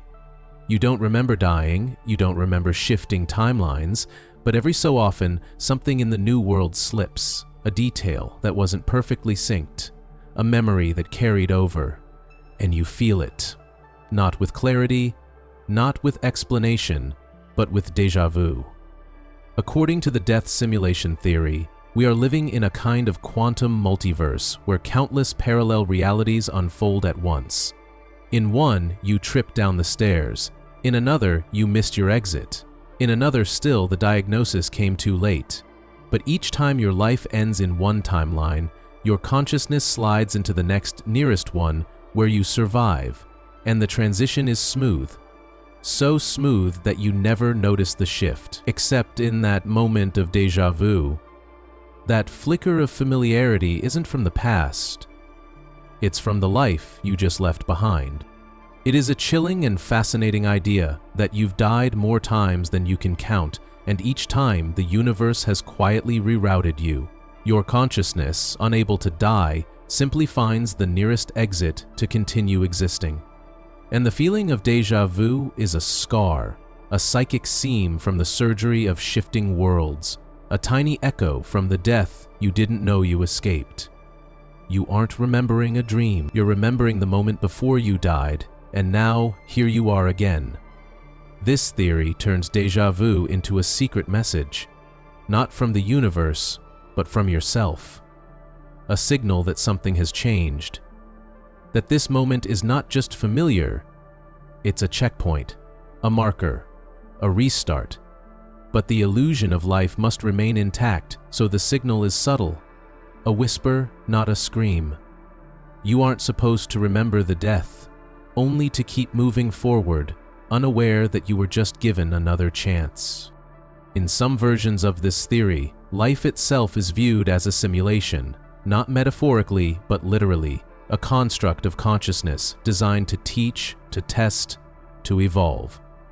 If that's true, then each death is not an end, but a system reboot. The simulation resets you slightly further back, reroutes you slightly to the side, gives you the illusion of continuity, and lets you try again. The moments that repeat are not flaws, they are checkpoints, loops, junctions where your code was reloaded, and déjà vu is the only evidence that anything unusual happened. It explains why déjà vu often strikes in completely ordinary situations. Walking into a room, hearing a fragment of conversation, turning your head just so. These are the kinds of moments that would seem trivial in any other context, but according to the death simulation theory, they may be the last things you experienced before you died. They are the moments your mind carried over when the system restarted. The coffee cup on the table, the bird outside the window, the exact angle of sunlight, all perfectly reconstructed, except your mind recognizes them. Not because they are memories, but because they are remnants. And this also explains the disorientation that often follows déjà vu, that strange fog, that lingering sense that something is off, even if you can't say what. It's not just the strangeness of familiarity. It's the body adjusting to a world that is not quite the same as the one you left behind. It's the echo of your last death fading into the background, your soul aligning itself with a new path. This theory also carries a haunting possibility that you never really die, that you are stuck in an infinite cycle of reboots, each time slightly different but always just close enough to the last to maintain the illusion.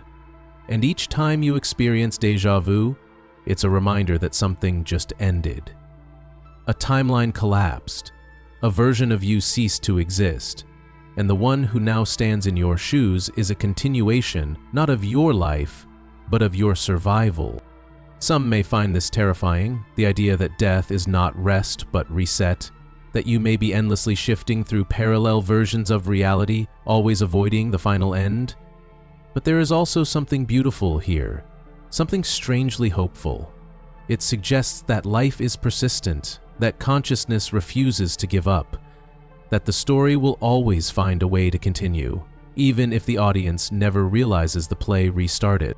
It also lends meaning to the idea of a second chance. What if déjà vu is not just a glitch, but a gift, a chance to do something differently this time, to take the warning you never heard, to fix the mistake you didn't know you made, to appreciate the breath you almost lost? Perhaps your soul doesn't just survive each death, it learns. Each reboot brings a sliver of insight, a fragment of wisdom, and over time those fragments shape you into someone new, not in a single life, but across hundreds, thousands, each one picked up where the last left off.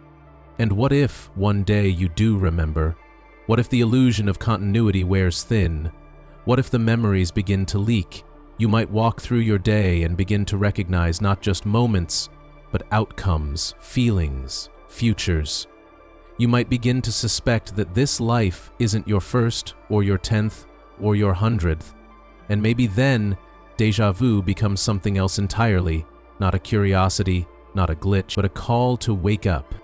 The death simulation theory asks us to see time differently, to stop viewing death as an end and to start seeing it as a threshold, a moment where one thread ends and another begins.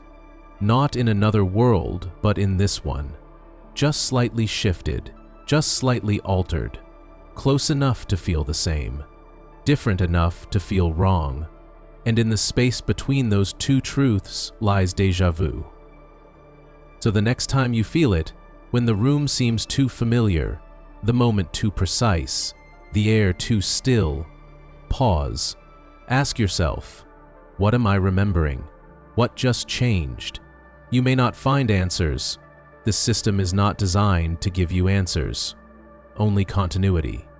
But in that pause, you may feel something deeper, a quiet voice, a sense of wonder, or perhaps a distant grief. For the version of you who just left, for the life that ended without warning, for the death that made this breath possible, déjà vu, in this light, is not a glitch to dismiss.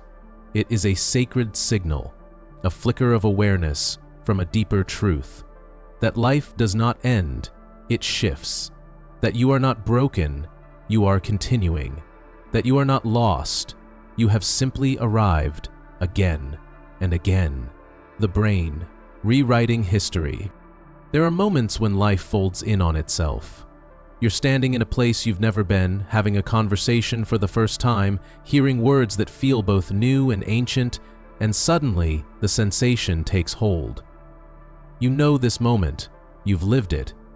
Every detail feels precisely as it should be, down to the tone of a voice or the texture of the air. But when you search your memory, there is no origin point. It's as if the recognition has no source. This is déjà vu, and among the many explanations for this mysterious phenomenon, one theory stands out for its quiet complexity: the brain rewriting history theory. It suggests that déjà vu happens not because you are remembering the past, but because your brain, in real time, is rewriting the past. It is editing your memories as you make them. and in doing so convinces itself that what you're experiencing has already happened, even though it hasn't. To understand how this works, we must first admit something unsettling. Memory is not a recording device. It is not a camera that captures life moment by moment in a linear timeline. Memory is a construction, a constantly shifting narrative your brain tells itself. Each time you recall something, you do not replay it, you rebuild it. You lay down new pathways, you reinforce impressions, you discard what feels irrelevant, you reshape the past to suit the needs of the present. Most of the time, this process is invisible, seamless, but sometimes the machinery slips. Sometimes the brain moves too quickly or too efficiently and begins editing a memory before it's even finished being made. When that happens, the present moment is registered as if it were a past event. The result? A deep and unshakable feeling of familiarity, a moment that feels remembered but isn't. The brain rewriting history theory suggests that your brain creates déjà vu by mislabeling new information as old. It receives the experience, begins to process it, and then, in a split second, files it away with the wrong tag. Already seen. It's not that you're having a memory, it's that your brain has convinced itself you are. This happens subconsciously. There's no intention, no awareness, just a subtle neurological error in the labeling system of your mind. And once the label is applied, your conscious self is left to make sense of the resulting confusion. Why does this moment feel so real, so known, so inevitable? Because your brain just told you it was. This theory is grounded in what we know about memory formation. Memories are formed in stages. First, there is encoding, when your brain registers sensory input.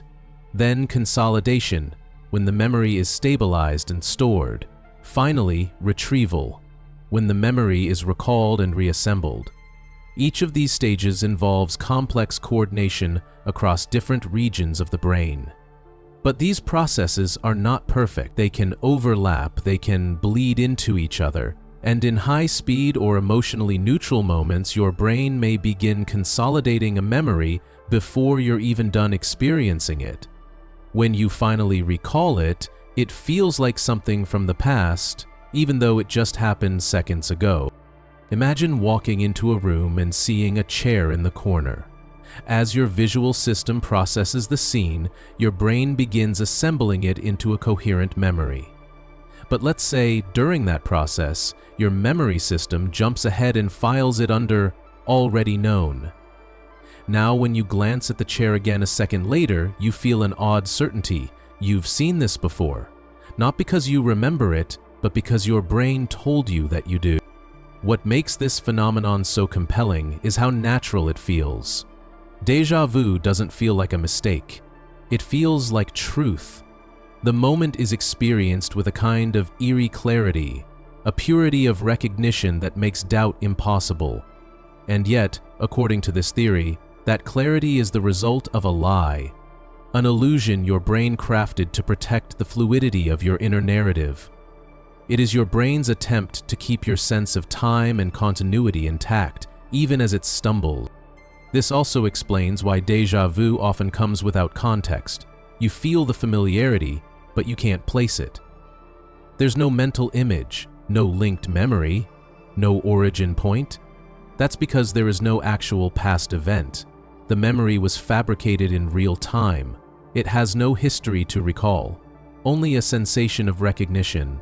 And that sensation, created by a timing error in the brain's memory centers, is all it takes to convince you that what you're experiencing is old, even as it unfolds before you.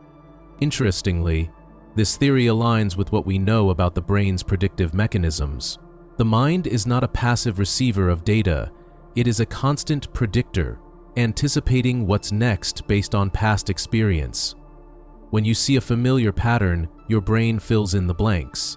It constructs expectations.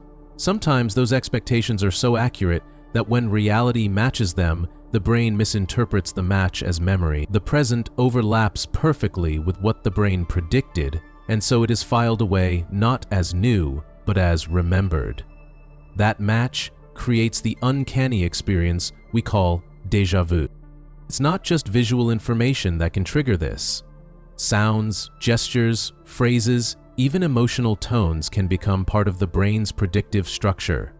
When those elements align in a way that closely mirrors a previously learned pattern or resembles a mental forecast, your brain may label the experience as known, even if it's not.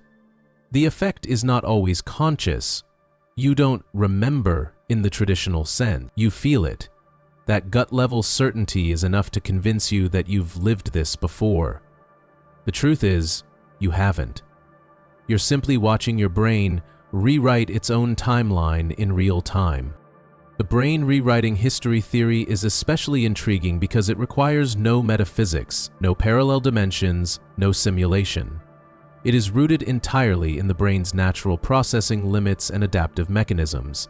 And yet, despite its grounded nature, it still evokes awe, because it shows us how little control we have over the stories we tell ourselves, how even the sense of now can be corrupted, remixed, retold. It suggests that our experience of reality is not just subjective, it's actively constructed in every moment, and sometimes those constructions get tangled. Déjà vu becomes then not just a moment of familiarity, but a revelation, a window into how fragile perception really is, a brief awareness that what you are feeling does not match what you know. And in that mismatch, the veil lifts. You see the gears of your own mind turning. You realize that memory is not a stable vault, but a living script, edited with every beat. This also offers insight into why some people experience déjà vu more often than others. Individuals with more sensitive memory systems, those prone to daydreaming, dissociation, or vivid imagination, may be more susceptible to memory editing as it happens. Their brains may naturally construct more predictive models, and those models may be more prone to mislabeling experiences as remembered rather than new. This isn't a flaw, it's a cognitive style. But it can result in more frequent brushes with déjà vu, more reminders that memory and perception do not always align. There is something quietly profound in the idea that the brain can deceive itself so elegantly, not out of malice, not out of failure, but in pursuit of coherence. Your mind wants the world to make sense. It wants the story of your life to be continuous, smooth, logical, and if that means reshaping a few seconds here and there, labeling the present as past, it will do so. Most of the time, you'll never notice, but every now and then, you'll feel it. The curtain will lift. And in that brief confusion, that jolt of recognition without origin, you'll remember something that never happened, because your brain has already decided that it did. So the next time it happens, when the world seems to replay itself, when you feel the ghost of a moment you can't quite place, pause. Don't dismiss it. Don't search for the memory. There isn't one. Instead, recognize what you're witnessing. You are watching your mind in action. You are feeling the moment your history is rewritten before your eyes. And though it lasts only a second, it is real.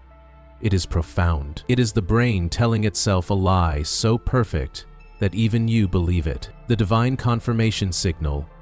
You are going about your day, maybe walking through a hallway, saying something to a friend or turning a familiar corner, and suddenly the air shifts. A strange certainty washes over you. The world feels paused, precise, intentional. You know this moment, not vaguely, not like something similar, exactly this. The way the light falls, the rhythm of words, the breath you're taking. It's all so unmistakably familiar, yet undeniably new. You can't explain it, but you feel it deep inside. A soft, almost imperceptible yes. That's déjà vu, and according to one spiritual theory, it's not a mistake. It's not a misfiring brain. It's the universe itself leaning in to give you a message. A gentle nod, a wink across time and space, a divine confirmation signal. In this view, déjà vu is not about memory. It's not about time loops or quantum slips. It's about alignment. It's the feeling of being exactly where you're supposed to be, not because of logic, but because of something much deeper, a resonance, a vibration, a sacred affirmation that you are in tune with your path, that your choices, your timing, your presence, right here, right now, are all exactly as they should be. It is not you remembering the past, it is the universe confirming the present. Spiritual traditions across the world have long hinted at this idea, that the universe, or God, or Source, speaks not in words, but in signs, in synchronicities, in feelings, in those fleeting, mysterious experiences that tug at the soul more than the mind. Déjà vu, under this lens, becomes one of those signs, not to warn you, not to confuse you, but to reassure you, to let you know that you've stepped into a moment of deep spiritual alignment. You are in the right place, at the right time, for the right reasons. This explanation transforms déjà vu from a psychological oddity into a sacred event. It reframes it not as a glitch, but as a gift. A moment when the veil between the seen and unseen grows thin, and something greater than yourself reaches through to say, keep going. You're doing it. You're on the path. It doesn't come with instructions. It doesn't tell you what will happen next. It simply marks the moment with presence, with certainty, with grace. Many who subscribe to this theory describe déjà vu as peaceful, even joyful. There's no fear, no urgency, just a deep sense of calm knowing. It's as if something inside clicks into place, and for a second, you remember who you are. Not the identity given to you by the world, but the soul behind it. The eternal presence walking this temporary road. And in that second, everything feels right. Complete. You don't need to understand why, you just need to feel it. The divine confirmation signal also helps explain why déjà vu can feel so spiritual, even to those who don't consider themselves spiritual. You don't need to believe in a particular system or tradition to feel the quiet power of that moment. It transcends belief. It speaks in a universal language, a language older than words, older than thought. It speaks directly to the soul, and it always arrives unannounced. You can't force it, you can't summon it. Déjà vu comes when it comes, often during ordinary, seemingly insignificant moments. And that's part of its beauty. It reminds you that the sacred isn't always found in cathedrals or mountains or rituals. Sometimes it's found in parking lots, in cathedrals, or mountains, or rituals. Sometimes it's found in parking lots, in cathedrals, or mountains, or rituals. In the everyday, and déjà vu is the tap on the shoulder that says, look closer, this is it, you're here. For some, these moments come during pivotal transitions, when facing a major decision or standing at the edge of change. For others, they arrive during periods of doubt when the path feels unclear. In both cases, déjà vu becomes a form of encouragement, a cosmic exhale, a signal that even if you don't see the full picture, you are moving in the direction your soul chose long ago, and the universe is walking with you, whispering. This idea also suggests that time is not as linear as we think, that the soul may recognize moments before the mind does, that your consciousness, in its higher form, might have seen this life before you stepped into it, and when you arrive at a moment pre-chosen, pre-sensed, pre-aligned, your deeper self recognizes it, not as a memory, but as a signpost, a divine breadcrumb on the path you've been following all along. And déjà vu is the moment when you catch up to that deeper knowing. The divine confirmation signal doesn't demand belief, it invites attention. It doesn't ask you to explain, it asks you to feel, to pause in the moment, not to solve it, but to honor it, to receive it, to let it be what it is. A rare and beautiful affirmation that, despite the chaos and confusion of daily life, something greater is unfolding, and you are part of it. in every so often. Especially in a world that often feels random and unpredictable. To think that there is a structure behind the scenes, that there is meaning even in the smallest details, that your life is not just a series of accidents, but a story, a sacred story being written moment by moment, and every so often déjà vu is the signature at the bottom of the page. The mark that says, this part matters, this moment is real.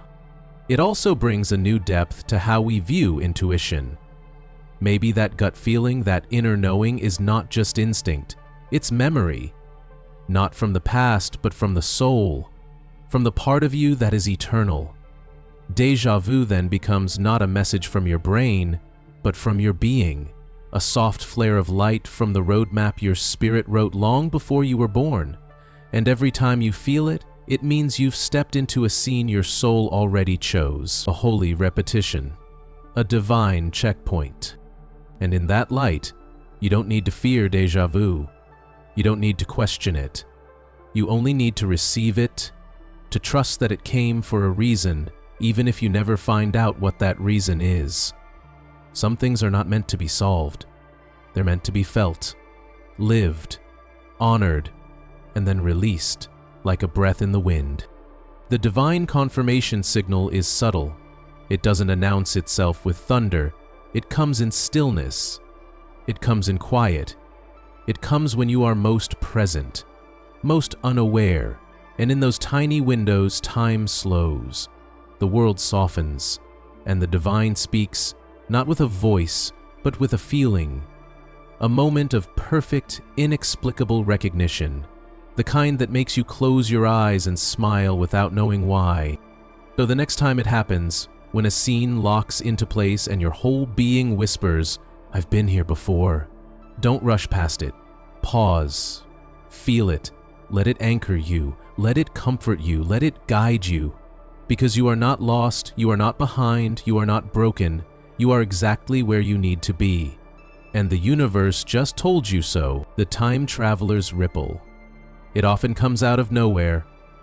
You're reaching for a book, crossing a street, or listening to someone speak when the sensation arrives. Not loud, not startling, but unmistakable.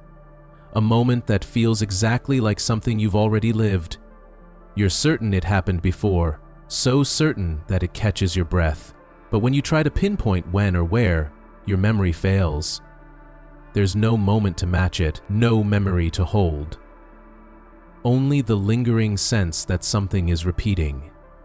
That something, somehow, has been rewritten.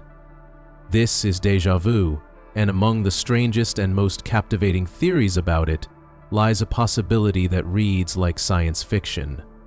The time traveler's ripple. It suggests that someone, somewhere, changed the past, and what you're feeling is your intuition brushing against the ripple of that alteration. The shift was small, but your soul caught it. In this view, reality is not as fixed as we think. History is not a solid line, but a fabric, one that can be tugged, twisted, and retied. According to the time traveler's ripple theory, timelines are malleable. They can be bent by intervention. Someone, be it a future human, a machine, or something beyond us, has traveled into the past and altered an event. Not something large, perhaps, but something just significant enough to send a shockwave through time. The world you live in now is the revised version. Your memories, your surroundings, your sense of self, they all adjusted to the new timeline without you ever realizing it. But sometimes, a trace of the original moment lingers, a fragment of the first draft, and when your consciousness encounters that fragment, it recognizes it, not as memory, but as a feeling, as déjà vu. The idea is not just poetic, it's anchored in the strange logic of modern physics. Theories like the multiverse, quantum entanglement, and retrocausality all suggest that time may be more flexible than we perceive. In some interpretations of quantum mechanics, particles don't just influence each other across space, they can affect each other across time. What happens in the future may ripple backward, altering the probabilities of the past. Time in this model, is not a straight arrow but a loop, a field, a system of interwoven threads. And if someone found a way to move along that field, to walk it like a path, they could plant seeds in the past that bloom into new realities. Now imagine that your original reality, the timeline you were born into, was altered, perhaps subtly. A decision someone else made was erased. A meeting that once happened no longer did. A building that once stood is now gone. You adjusted seamlessly. The timeline repaired itself around you. But deep within your mind, somewhere in the architecture of your consciousness, a spark remained, a faint memory, not a full scene, but a sensation, a shape, a tone, a pattern. And when that shape arises again in the revised world, your inner self reacts. It says, "Wait, I know this, but not from here." That reaction is déjà vu. It is the ghost of a forgotten timeline, the residue of a reality that no longer exists. The time traveler's ripple theory reframes déjà vu as evidence, not of error, but of interference. You're not misremembering the past, you're remembering a different past, one that was overwritten. You're standing in the aftershock of a choice you didn't make, in a world you weren't supposed to enter, and your brain, unaware of the rewrite, struggles to reconcile what it feels with what it knows. That struggle becomes the eerie, dreamlike recognition we call déjà vu. This would explain why déjà vu is so specific and yet so elusive. It's not a general feeling, it's a moment, a precise microsecond scene. But you can't place it because the scene existed in a version of the world that's been deleted.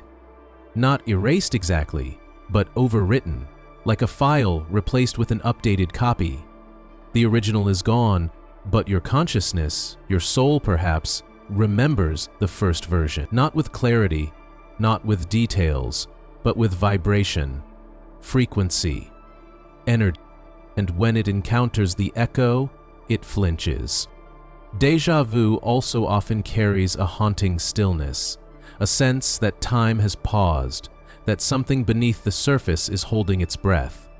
According to this theory, that feeling is the temporal ripple washing over you, the timeline adjusting around your awareness, a small wave not meant to be noticed. But something in you is too sensitive, too finely tuned to ignore it. Your intuition, sharper than your logic, feels the shift before your thoughts can name it. And for a brief moment, you know something changed. This theory doesn't require that time travelers are common or that major events are frequently rewritten. In fact, it's the small changes that leave the biggest emotional impressions. Moving a meeting by a few seconds, preventing a casual conversation, nudging a driver to brake earlier. Events so minor they leave no historical record, but enough to bend the lives around them. And if those lives include yours, the ripple touches you too. The world you wake up in today is just slightly off from the one you fell asleep in yesterday. You can't prove it, but you feel it in the déjà vu. It's an unsettling theory in some ways. It suggests that your life is not as solid as it seems, that reality is negotiable, that unseen hands may be stitching and restitching the fabric of time while you carry on unaware. But it's also strangely comforting, because it implies you are connected to more than one version of yourself, that some part of you exists beyond time, outside the rewrite, watching it all unfold, and that part of you remembers. It remembers what was. And when it feels déjà vu, it's not confused, it's awake. Some believe that the purpose of time travel is not control, but correction. That travelers from the future come not to dominate the past, but to heal it, to guide it, to mend small fractures that would otherwise grow into catastrophic breaks. If this is true, then déjà vu becomes a kind of scar tissue, a place where a wound once opened but now has healed, leaving behind only a trace. A phantom pain, a moment that feels twice lived because it was, once in the version that went wrong, once in the version that was rewritten to make it right. The time traveler's ripple theory gives new meaning to the phrase, "everything happens for a reason." Because maybe it didn't always. Maybe the version of your life that first unfolded was full of missed turns, lost chances, premature endings. But someone or something changed it, and now you are here, on the version that worked. The one with fewer cracks. And every so often, your soul says thank you, not in words, in sensations, in déjà vu. So the next time it comes, that eerie wave of knowing, that breathless pause when the moment seems to shimmer, don't dismiss it. Don't rush past it. Feel it. Let it stretch. Let yourself wonder, what was changed? What did I avoid? What version of this moment came before? You won't find answers in memory, because the memory is gone, rewritten, but the feeling remains. And in that feeling lies something rare, something sacred. The knowledge that time is not a prison, it is a river. And someone out there, maybe even a future you, learned how to stir its surface, the memory fracture effect. There are moments in life that feel like echoes. You sit down at a table, hear a sentence, or catch a glimpse of something mundane, and suddenly it feels like you've been there before. Not in some vague, similar way, but exactly this. The words, the sounds, the way the light falls. It all feels uncannily familiar. You pause, caught in the strangeness of the moment, wondering how it's possible to remember something that, logically, couldn't have happened yet. This is déjà vu. And while it has baffled minds for centuries, the theory known as the memory fracture effect offers a subtle yet compelling explanation. It suggests that your brain, in its constant attempt to organize experience, sometimes misfiles the present, accidentally storing it in the past. When that happens, the moment you're currently living is immediately experienced as a memory, creating the uncanny illusion that you're reliving it the instant it happened. At the heart of this theory is a simple but profound truth: memory is not perfect. It's not a static vault that stores experiences in neat chronological order. It's a dynamic living system, constantly updating, rewriting, and reorganizing information in real time. And in that constant motion, mistakes can happen. The brain, faced with a surge of new sensory input, may process it so quickly that it ends up tagging the experience as something that already occurred. The moment is happening now, but your mind has already filed it under past. You don't feel like you're seeing something for the first time. You feel like you're remembering it, because your brain has told you that you are. This misfiling isn't deliberate. It's not something you can control or even notice as it's happening. It occurs in milliseconds, deep in the memory processing centers of the brain, particularly the temporal lobe and hippocampus. These regions are responsible for encoding experiences and placing them within your mental timeline. Most of the time they perform flawlessly, but every so often, a glitch occurs. A moment is mistakenly routed through your memory circuitry in a way that makes it feel like something from the past. And because your conscious mind trusts the signals it receives, it concludes that you've already lived this moment before. The memory fracture effect explains why déjà vu feels so precise yet so elusive. You're certain you've seen this before, but you can't remember when or where. That's because there is no when. The moment was never lived before. It's just been flagged incorrectly. The brain, acting on incomplete information, labels the moment as a duplicate even as you're still inside it. You're not recalling the past, you're re-experiencing the present with the wrong label attached. Imagine looking at a photograph seconds after taking it. It's fresh, you just captured it, but now as you look at it, it already feels like a memory. It's only a few seconds old, but it has the aura of something remembered. That's what déjà vu feels like, except the photo isn't external. It's the moment itself. And instead of holding it in your hands, you're living inside it. This theory also accounts for the emotional texture of déjà vu. The feeling is rarely strong or dramatic. It's soft, subtle, lingering. It carries a strange calmness, as if the moment itself is gently nodding at you. That's because your brain isn't retrieving a memory loaded with emotion. It's simply noting familiarity. You're not remembering a story. You're remembering a tag, a misfiled signal that says, "This happened before," even though it hasn't. It's not the memory that feels familiar. It's the moment, stripped of context, floating in your awareness like a song you almost know. One of the most fascinating aspects of the memory fracture effect is how it reveals the speed and complexity of the brain's inner workings. In the time it takes to blink, your mind is processing layers of information. Visual details, sounds, body position, emotion, meaning, all of it is being routed, categorized, and filed, sometimes simultaneously. And in that overlap, mistakes are not only possible. The more similar a present moment is to past experiences, the more likely it is that the brain will misclassify it. Familiar lighting, a tone of voice, a subtle gesture, all of these can trick the brain into thinking, "I've seen this before." But in the case of déjà vu, the trick is deeper. The moment is new, but it was filed too quickly and in the wrong place. This misfiling is not a sign of dysfunction. In fact, it's evidence of just how fast and efficient the brain really is. Most of the time, its ability to process and label experience allows you to move fluidly through the world. You don't stop to consciously record every detail. You simply live and trust that your mind is keeping track. But déjà vu reminds you that this process is fragile, that even a tiny misalignment can create profound confusion, that perception and memory are not separate systems, but constantly overlapping and occasionally blurring into each other. It's also why déjà vu often feels emotionally neutral. Unlike traumatic flashbacks or nostalgic reveries, which carry intense emotional weight, déjà vu is quieter. You don't feel something deeply, you notice something strangely, a shift, a recognition, a pause.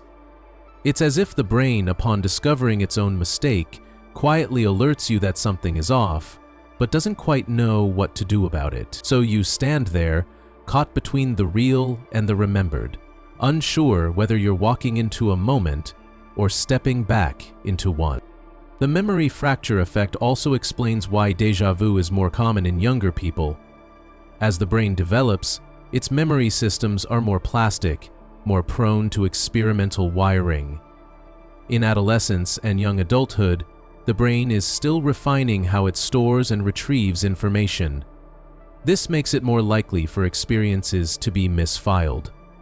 Over time, as neural pathways stabilize, the likelihood of these misclassifications. That's why many people report having more déjà vu when they're younger, with fewer occurrences as they age.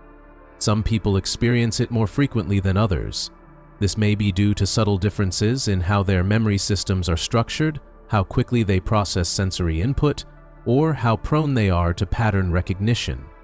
People with heightened sensitivity to their environment, those who notice details others miss, may be more likely to trigger the feeling of familiarity. Their brains are constantly scanning for connections, and occasionally they create one where none exists. The result? Déjà vu. And yet, despite its roots in neurological processes, there's something quietly poetic about the memory fracture effect. It reminds us that time is not something we merely travel through, it's something we construct. That the past, present, and future are not fixed lanes, but fluid impressions, shaped by how we perceive and recall them. And that even the most advanced system, your own mind, can be fooled by its own speed. Déjà vu then becomes a window into the complexity of consciousness, a soft glitch that reveals the architecture behind the illusion. It shows you that your brain isn't just reacting to the world, it's building it in real time. And sometimes it builds too fast. It files the now as the then, and for a few fleeting seconds, you feel like you're walking through a memory that was born only moments ago. So the next time it happens, when your breath catches and the moment seems to hum with familiarity, pause. Let it be what it is. Don't chase the memory. There isn't one. Don't search for meaning. It's already here. You are witnessing the brain's elegant confusion. You are feeling the present, mislabeled as the past, and though the moment will pass quickly, its message lingers.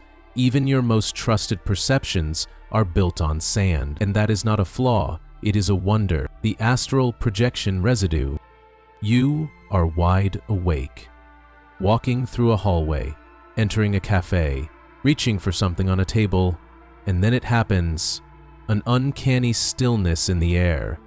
A subtle sensation that sweeps through your mind like a whisper you can't quite hear.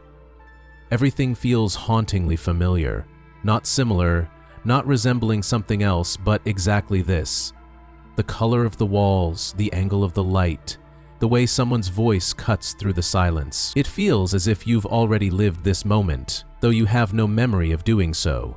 This is déjà vu, and while some say it's a trick of memory or a neurological hiccup, others believe it runs much deeper. The astral projection residue theory suggests that this eerie recognition occurs because your soul saw the moment before your body arrived. While your physical self slept, your astral form wandered, and now that you're physically here, your being remembers what it has already seen. In this view, dreams are not just mental movies, they are journeys. When your body lies still in sleep, your consciousness, your astral self, detaches and drifts. Free from the constraints of flesh and gravity, it moves silently through layers of reality, often exploring places and moments your waking mind has not yet touched. These journeys leave impressions, like footprints in the snow. When you wake, you forget. The dreams fade, the visions dissolve, and life resumes its usual rhythm. But those impressions remain, buried deep in your subconscious, and when your waking life eventually catches up to something your astral self has already encountered, the memory stirs. A soft inner bell rings. That's déjà vu. Not a mistake, not a glitch, but the soul recognizing a place it's already been. The astral projection residue theory offers a spiritual framework for understanding the unexplainable precision of déjà vu. It says that your awareness is not bound to your body or even to linear time, that your consciousness moves ahead of you, exploring paths you've not yet walked, and that when your physical experience aligns with one of those pre-visited moments, your soul remembers, even if your mind does not. This theory also explains why déjà vu feels less like a memory and more like a presence. You don't recall the past. You stand in a moment that feels already inhabited, like arriving at a cabin and finding it warm, the fire already lit, the bed still rumpled. Someone, you, has already been here. Those who believe in astral projection say it happens most often during deep sleep, especially in the early hours of the morning. The soul, freed from the mind's constant noise, slips effortlessly out of the body and glides into a subtler realm. Sometimes it floats aimlessly, sometimes it visits symbolic landscapes, and sometimes it simply moves through the places you'll visit tomorrow, next week, or next year. It sees without eyes, it listens without ears, it moves without steps, and it remembers without needing to recall. It doesn't store images, it stores impressions, emotional blueprints, spiritual textures.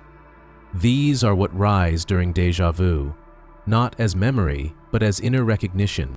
It's why déjà vu feels so certain, not a thought, but a knowing, not a question, but a confirmation.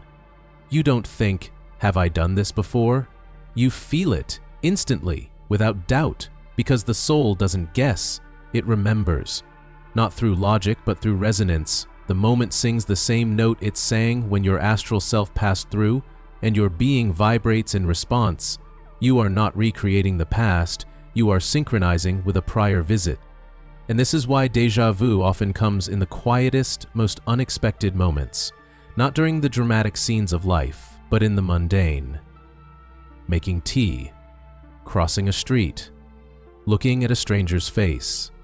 It is in these subtle slices of time that the soul's memory is most easily triggered, because those moments are clean, uncluttered, free from the emotional chaos that can distort perception.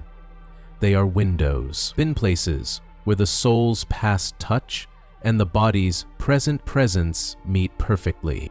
The astral projection residue theory also offers an explanation for why dreams sometimes seem to foreshadow reality. You might dream of a place you've never visited, only to walk into it months later and feel the strange chill of familiarity. Or you may see a conversation unfold in your dreams, then hear those exact words spoken in real life. These aren't predictions in the strict sense, they're previews. Your soul moved ahead, witnessed the scene, then returned to the body. The memory faded, but not entirely. And when the scene plays out again, this time in the material world, your inner self awakens with recognition. It's a comforting idea in many ways. It means you are not walking through life blind, that some part of you has already scouted ahead, already seen the road, already touched the moments you now call new. It suggests that your life is not a random walk, but a guided path, not by fate or control, but by subtle awareness, by spiritual memory, by soul navigation. And when you feel déjà vu, you're not being confused by your brain, you're being reassured by your deeper self. This theory also challenges the notion that you are merely your physical body. It invites you to consider that your true self extends far beyond what you can touch or see, that you are layered, multidimensional, that while your feet walk this earth, your consciousness dances through unseen fields, and sometimes those dances leave behind echoes, footprints, residues, and when you step into them again, your soul softly says, "Here, we've been here." Some spiritual traditions have long spoken of this phenomenon. In ancient cultures, dreams were sacred journeys, and certain dreams were said to carry prophetic or pre-experiential weight.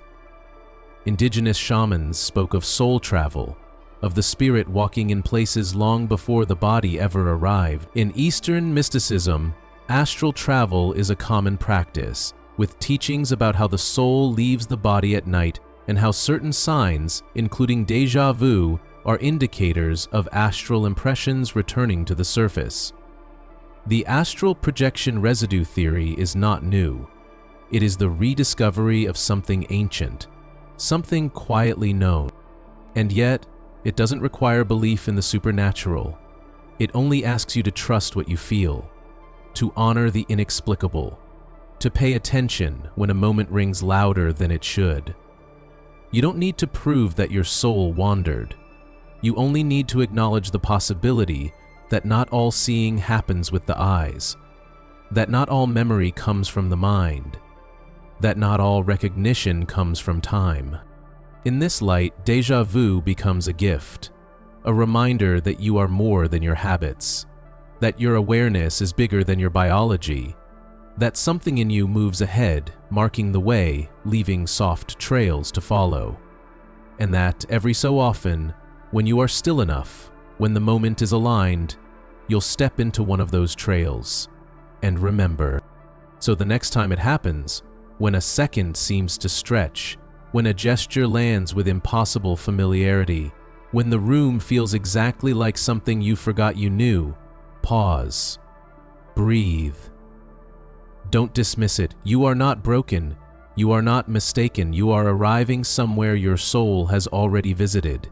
You are not just living the moment. You are rejoining it. Reconnecting with a thread that was laid down in sleep, in silence, in spirit. And though you may not remember the journey, your soul does. And it is whispering, "Welcome back." The forgotten loop. You take a step. You turn your head. You hear a laugh, catch a sentence, or watch a leaf fall, and suddenly the air thickens. Something shifts. The moment, utterly ordinary seconds ago, now feels loaded with meaning. You pause. Your breath catches. You're not just experiencing this, you're remembering it. But remembering from where? From when? No answer comes. There's no memory to grasp. no anchor to tie this sensation to, only the uncanny certainty that this moment has already passed once before. This is déjà vu, and while many explain it away as a quirk of brain chemistry or a fleeting illusion, others believe it's something far deeper. The forgotten loop theory suggests that this life you're living right now is a test you've taken before, and déjà vu is a leftover impression from earlier attempts, seeping through the cracks in time. In this view, your life is not a one-time experience. It is a loop, a repeating trial, a cycle of learning and refinement. Each time you live it, you make choices, encounter obstacles, and either grow closer to your purpose or drift further from it. When the loop ends, at death or failure or realization, you begin again, not as someone else, not in another body, but as yourself.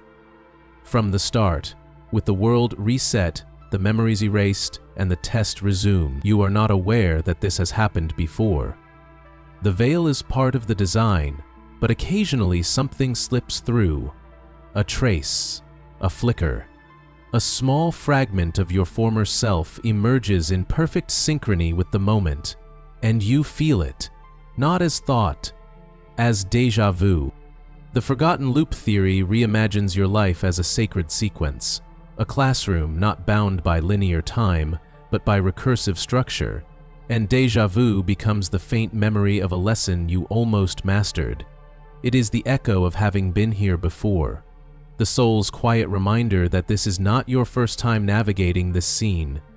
The words, the people, the choices, they've all happened before.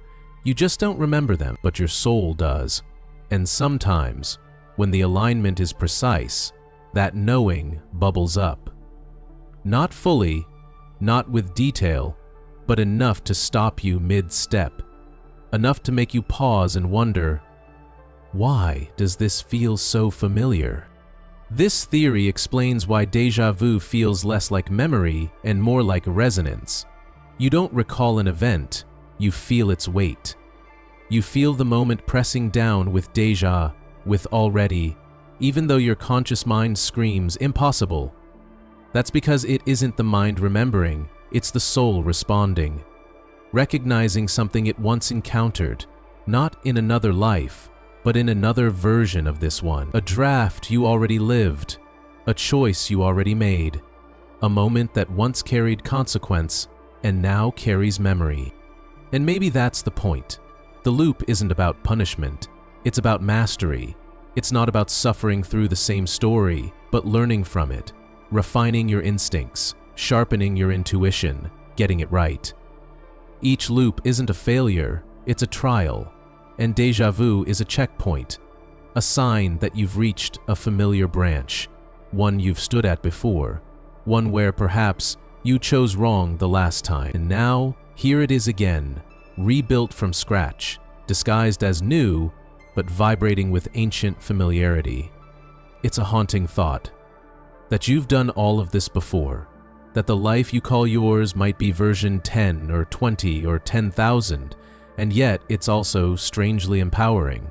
Because if it's true, it means you're not walking blind. Your instincts are not guesswork. They're accumulated echoes.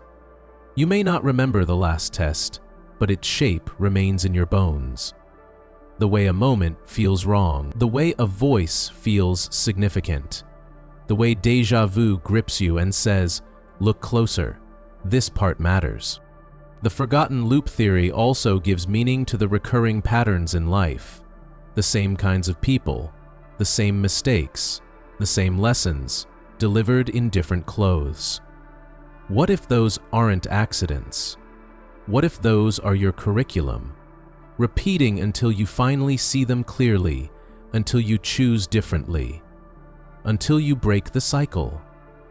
And in that light, déjà vu becomes a sacred opportunity, a moment to tune in, to reflect, to ask, what am I being shown again, and why? Some might ask, why forget in the first place? Why erase all memory if the goal is to learn? The answer may be that remembering too much would paralyze you. If you recalled every loop, every loss, every regret, You might never move, never risk, never feel joy. The forgetting is mercy. It allows you to live fully in this draft, without the burden of knowing it's been done before. But the soul remembers, silently, and when the time is right, it speaks. Through intuition, through dreams, through déjà vu. Is not always a warning. Sometimes it's reassurance, a sign that you're finally doing it right, that you've reached a moment where, in previous loops, you stumbled, and now you're steady. It's why déjà vu sometimes comes with peace, with calm certainty. It's the soul whispering, yes, this is familiar, because you've been here, and this time you're ready. Others may feel it as grief, as a sadness without source, because in that flash of remembrance, you're feeling all the weight of what came before, the choices you didn't make, the love you lost, the paths you didn't follow. It's not punishment, it's recognition. Your soul carries every version of you, and in moments of déjà vu, it reminds you, this is who you are becoming. This theory invites you to view life not as a one-shot, but as an evolving spiral. You're not repeating endlessly, you're circling upward, returning to the same points from a higher vantage. Each loop brings you closer to your center, to your purpose, to your truth. And déjà vu is the compass needle twitching, letting you know you're aligned, that you've reached another level of the test. That something familiar has returned, not to trap you, but to free you. It also reframes failure. If you've lived this before, then mistakes aren't dead ends. They're data, they're chapters in the larger story. They shape who you are now. And each time the loop resets, you bring a little more wisdom, a little more grace. Maybe that's why some people seem to be born old. Their souls have taken this test many times. And maybe that's why déjà vu strikes without warning. It's not about control, it's about listening, slowing down, trusting the invisible script you're following. The forgotten loop theory doesn't ask you to believe blindly, it simply invites you to feel, to treat your moments of déjà vu not as random static, but as sacred pulses. Reminders that you are not lost, that you are not new to this path, that you are walking a road your soul knows well, even if your mind has forgotten. And in that forgetting, you are free to choose again, to rewrite the outcome, to step into the next version of your story.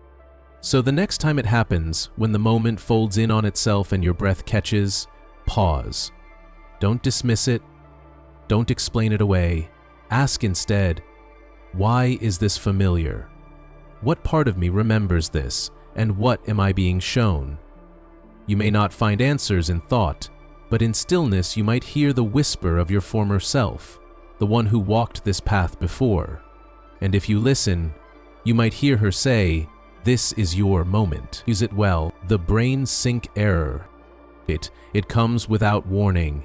You're mid-sentence, mid-step, mid-thought, and suddenly the moment feels old, not stale, not faded, but lived, already experienced. The room looks the same, the words feel pre-spoken, the feeling sinks in, quiet and heavy. I've been here before. Yet logic protests, you haven't been here, you haven't said this. Still, the conviction remains, a shiver of certainty. This is déjà vu, and while some call it a psychic echo or metaphysical ripple, one grounded and elegant explanation comes from neuroscience. It's called the brain sync error theory.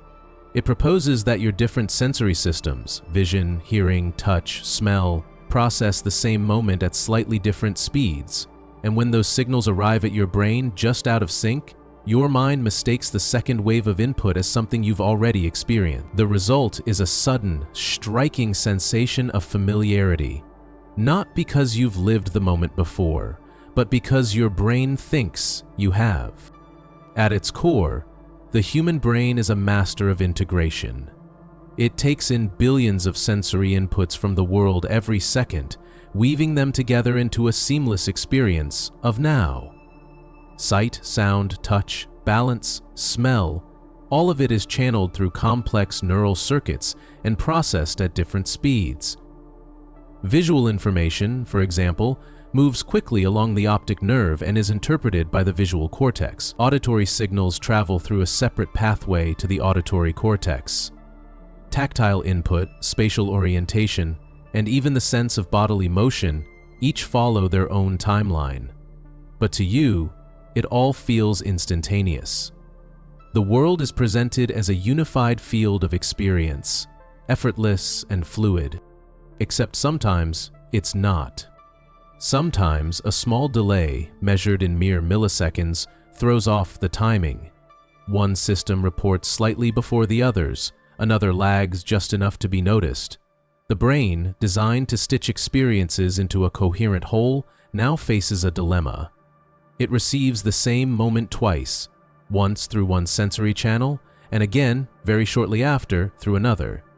But because the brain depends heavily on timing to differentiate between now and then, that second input, though part of the same experience, is interpreted not as a continuation, but as a replay. Not "this is happening," but "this happened." That's déjà vu. A temporal illusion, a trick of the senses, misaligned just enough to trigger the wrong response. It's not a fault. It's a side effect of the brain's speed and complexity. The systems are so fast, so deeply optimized, that a minuscule desynchronization can create a perceptual echo. You feel like you're remembering something, but what you're actually remembering is the same event being reported again moments after the first signal landed. It's as if one version of your mind experienced the moment, filed it as memory, and then the rest of you caught up, only to feel as though you were reliving it. This theory also explains the emotional neutrality of most déjà vu episodes. They're not loaded with meaning or emotion. They feel clean, mechanical, quiet. The eeriness comes not from what's happening, but from the dissonance, your sense of memory activating without content. There's no story attached, just the feeling of "this is familiar," with no why or when. Because the brain didn't access stored memory, it created the feeling from mismatched input, a synchronization glitch, a moment perceived twice.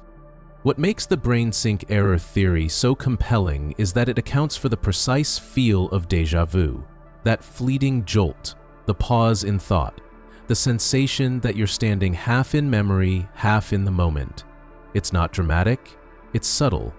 You feel the past brush against you, then dissolve, leaving behind only the whisper of recognition. That's exactly what would happen if the brain, having received two slightly staggered versions of the same moment, stitched them into a narrative that didn't quite add up. The seams show, the illusion falters. You glimpse the machinery underneath the now. And like most illusions, it only lasts a second. Your brain corrects itself quickly. The out-of-sync input is processed, the timeline is smoothed, the world returns to normal. But you're left with the strange residue of having remembered something that never happened, because in a very real sense, your brain made it feel that way.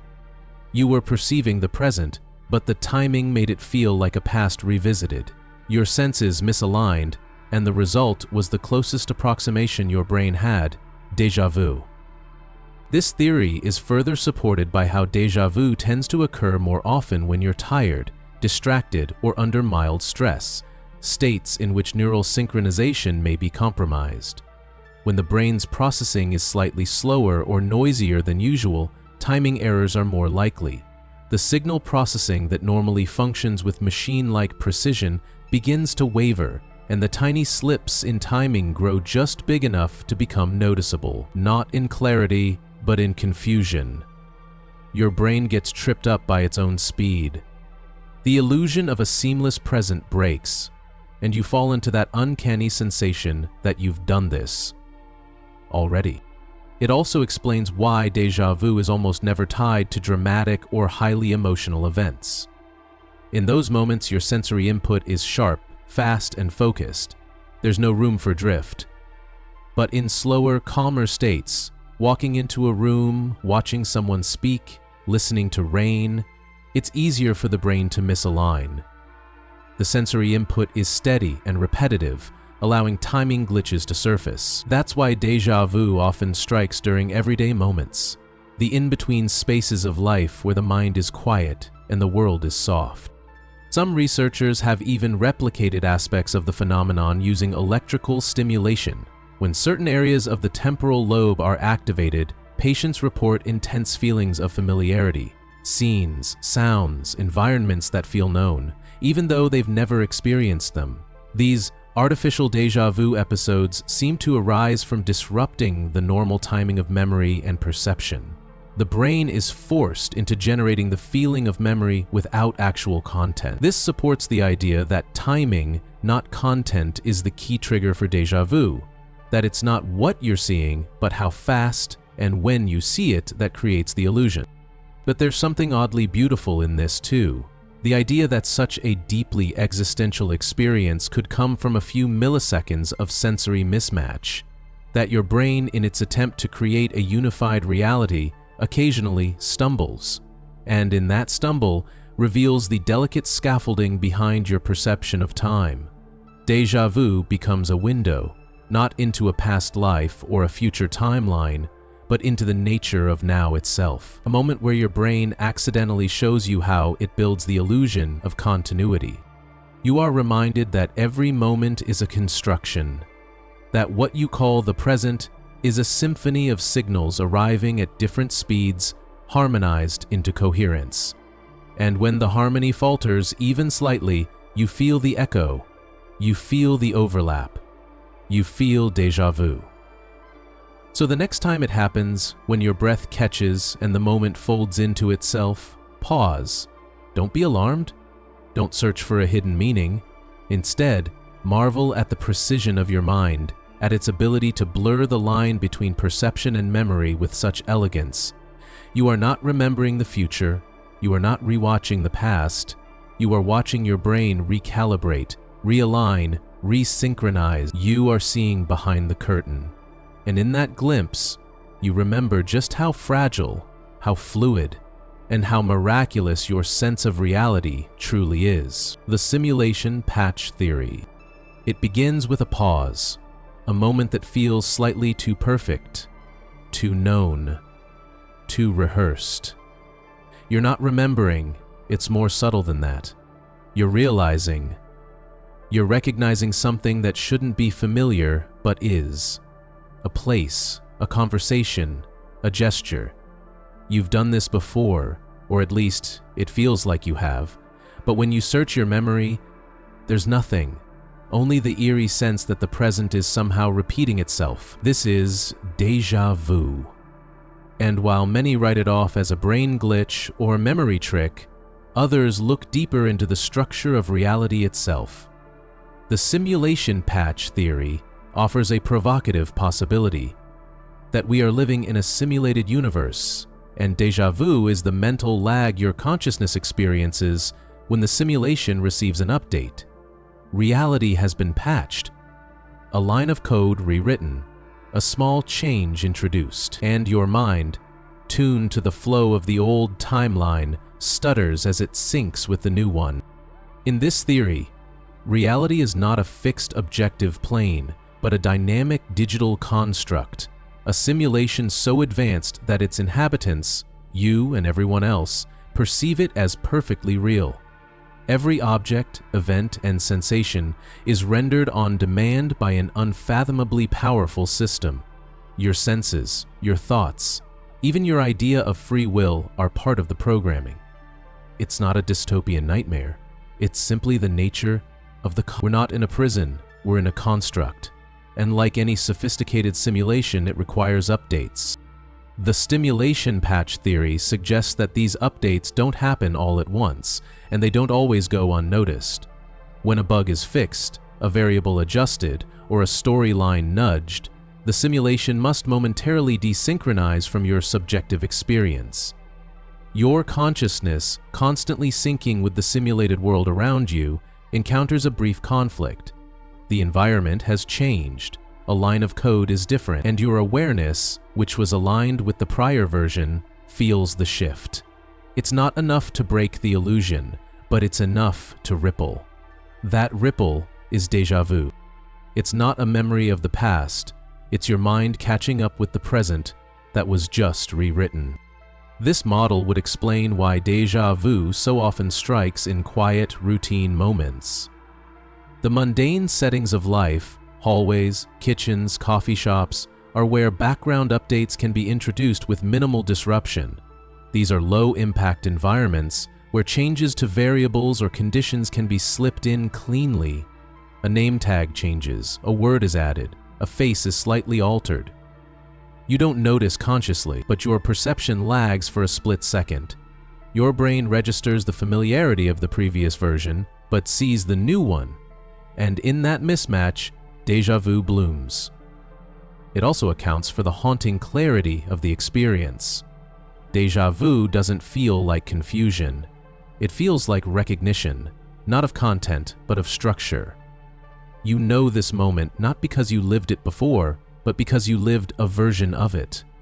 The patch introduced only minor changes, but they were enough to leave a footprint. Your cognitive system detects the leftover trace. It says, "This is new, but it shouldn't be," and the feeling sticks, a half-memory from a timeline that no longer exists. The simulation patch theory reframes déjà vu as a system artifact, an unintended side effect of necessary changes. Just as a video game may experience a brief hiccup during a real-time update, or a phone app may need a moment to stabilize after a background patch, your mind hiccups as the simulation resets around you.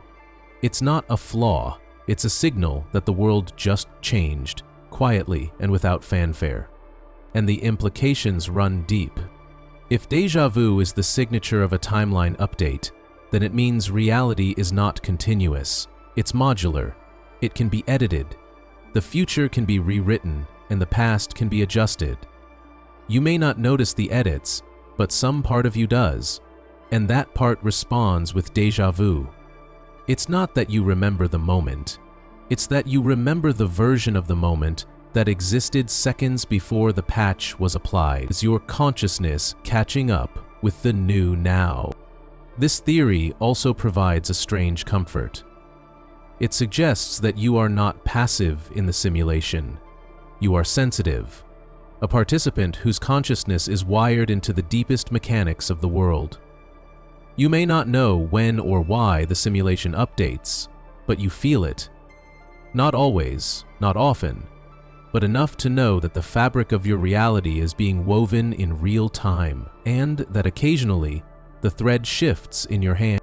Some believe that the patches are introduced to correct anomalies, to reroute outcomes, to align personal choices with larger system objectives.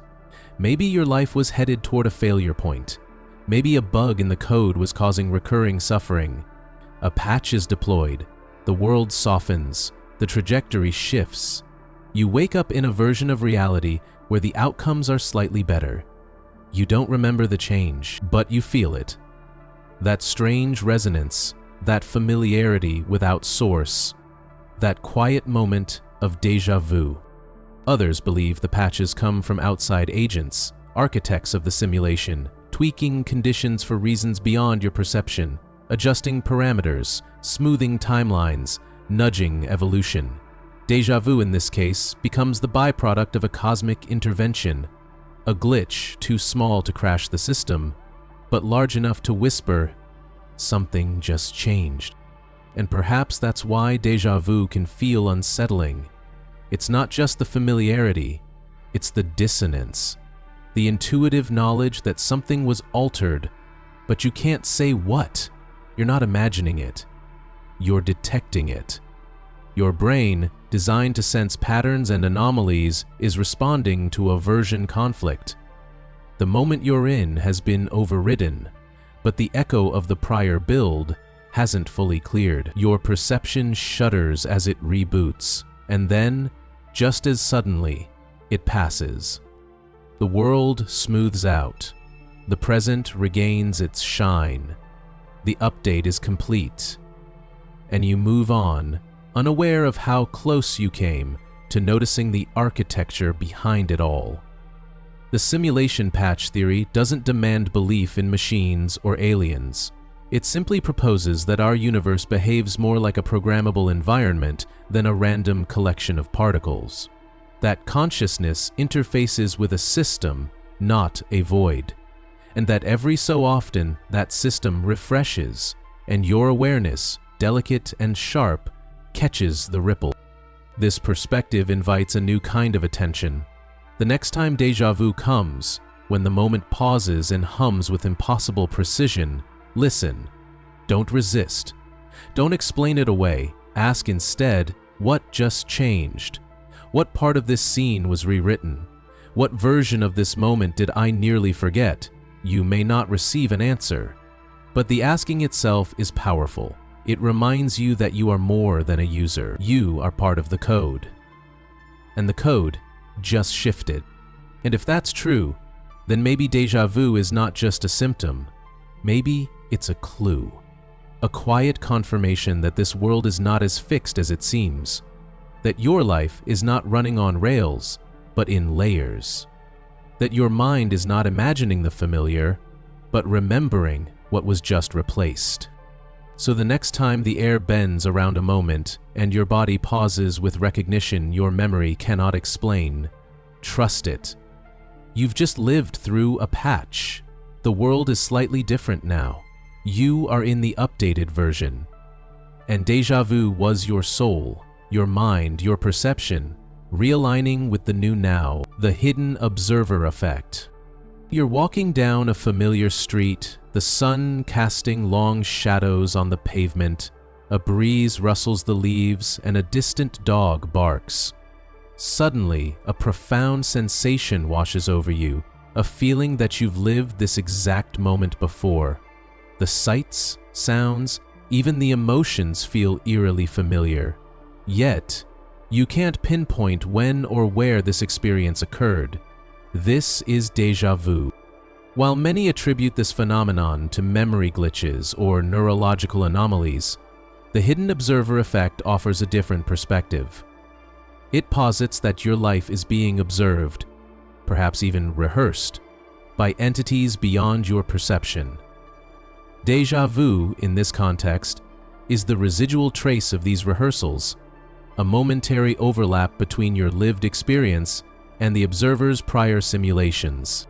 Imagine your life as a grand theater production, every scene, every interaction, meticulously planned and executed. But before the curtain rises, rehearsals are conducted. Actors run through their lines, stagehands adjust the lighting, and directors fine-tune the performance.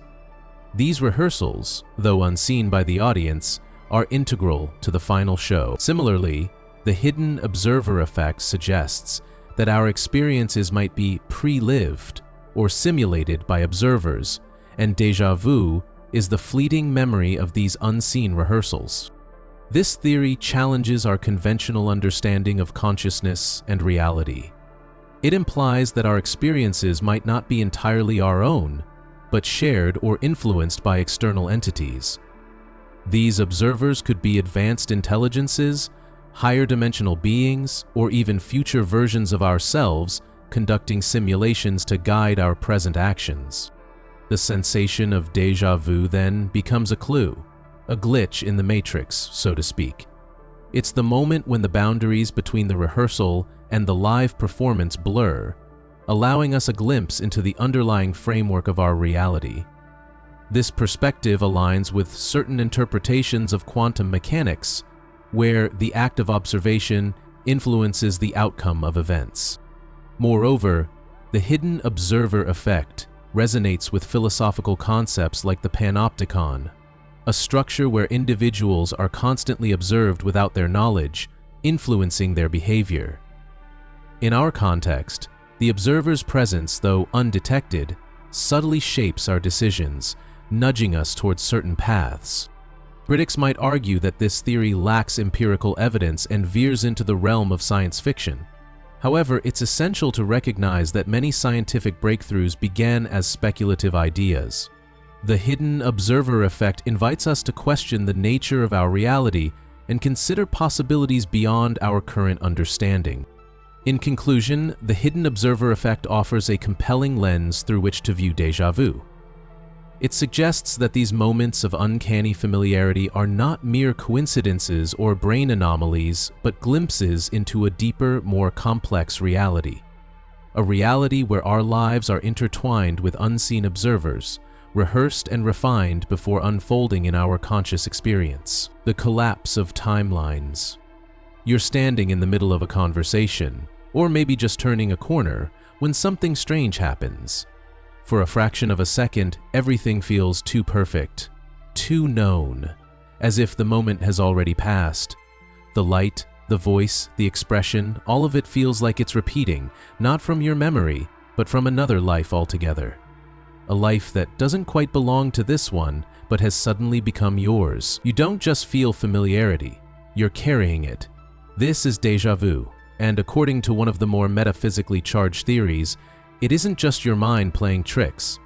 It's the result of the collapse of timelines. Several versions of you, each living a slightly different path, have just merged into one. And the jolt you feel in your consciousness is the shock wave of absorbing the memories, emotions, and experiences of many lives at once. In this theory, your consciousness doesn't move through a single stream of time. It branches. With every choice, every possibility, every fork in the road, a new timeline is born. One version of you turns left, another turns right. One version speaks up, another stays silent. These realities continue independently, like rivers flowing parallel through unseen valleys.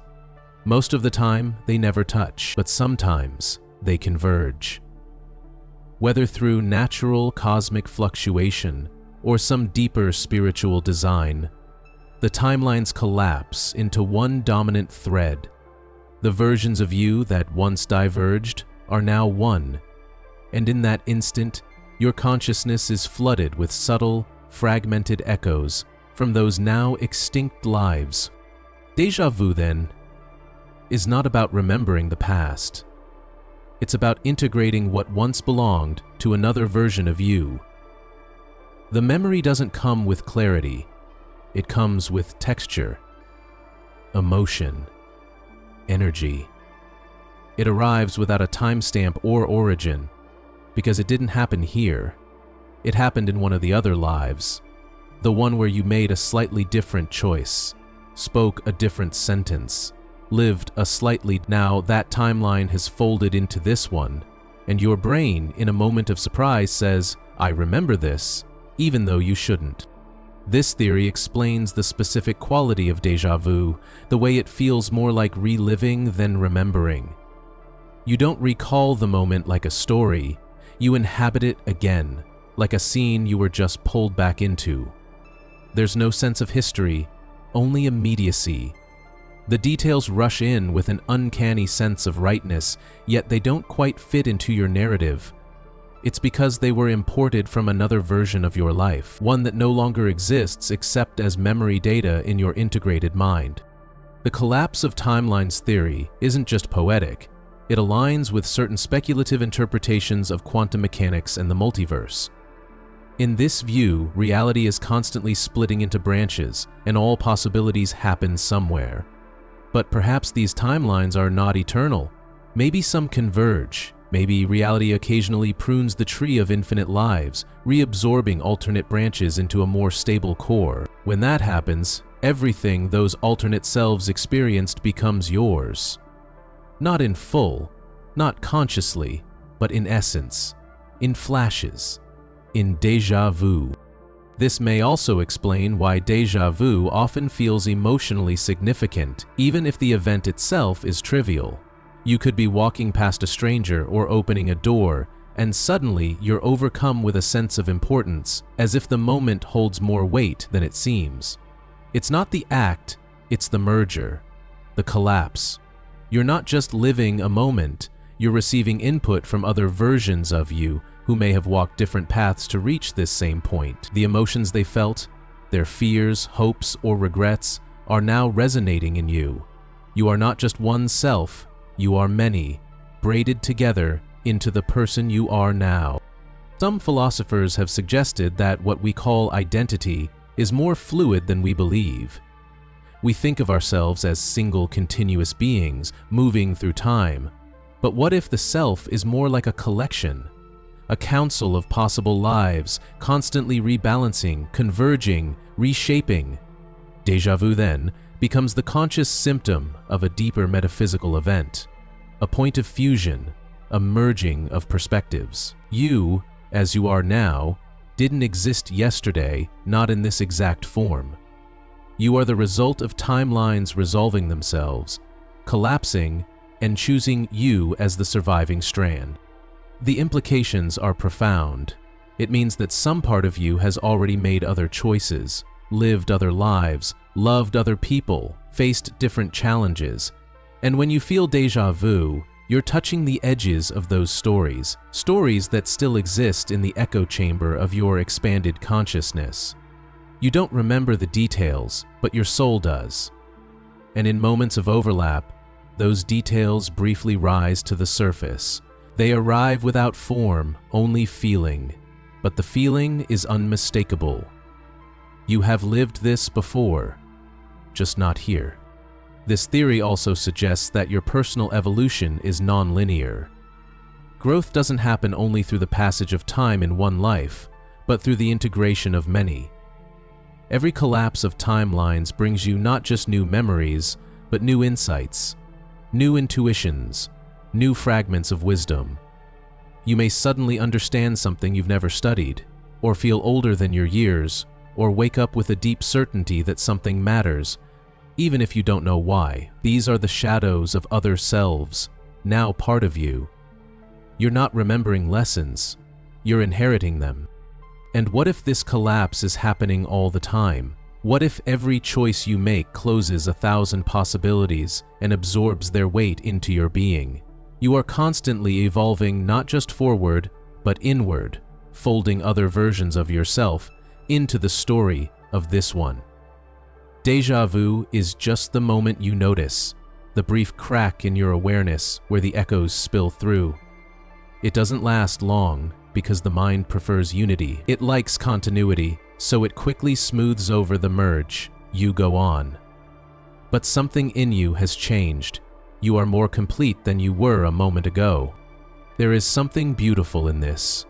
The idea that you are not a lonely traveler on a single path, but the culmination of countless versions of yourself all striving toward coherence. Some made mistakes, some succeeded, some lived quietly, some didn't survive. But now they are all part of you. You carry their fragments, their strength, their lessons. And every so often, when the veil thins and the timelines rejoin, you feel it. You remember a moment that was never yours, and yet, somehow, always was. So the next time it happens, when a scene wraps around you with impossible precision, when a conversation feels too rehearsed, when a moment lingers with inexplicable weight, pause. Don't rush through it. Let yourself feel it fully. You are not broken. You are not confused. You are remembering across timelines. You are absorbing the lives that led to this one. You are not just who you think you are. You are many. You are merged. You are new.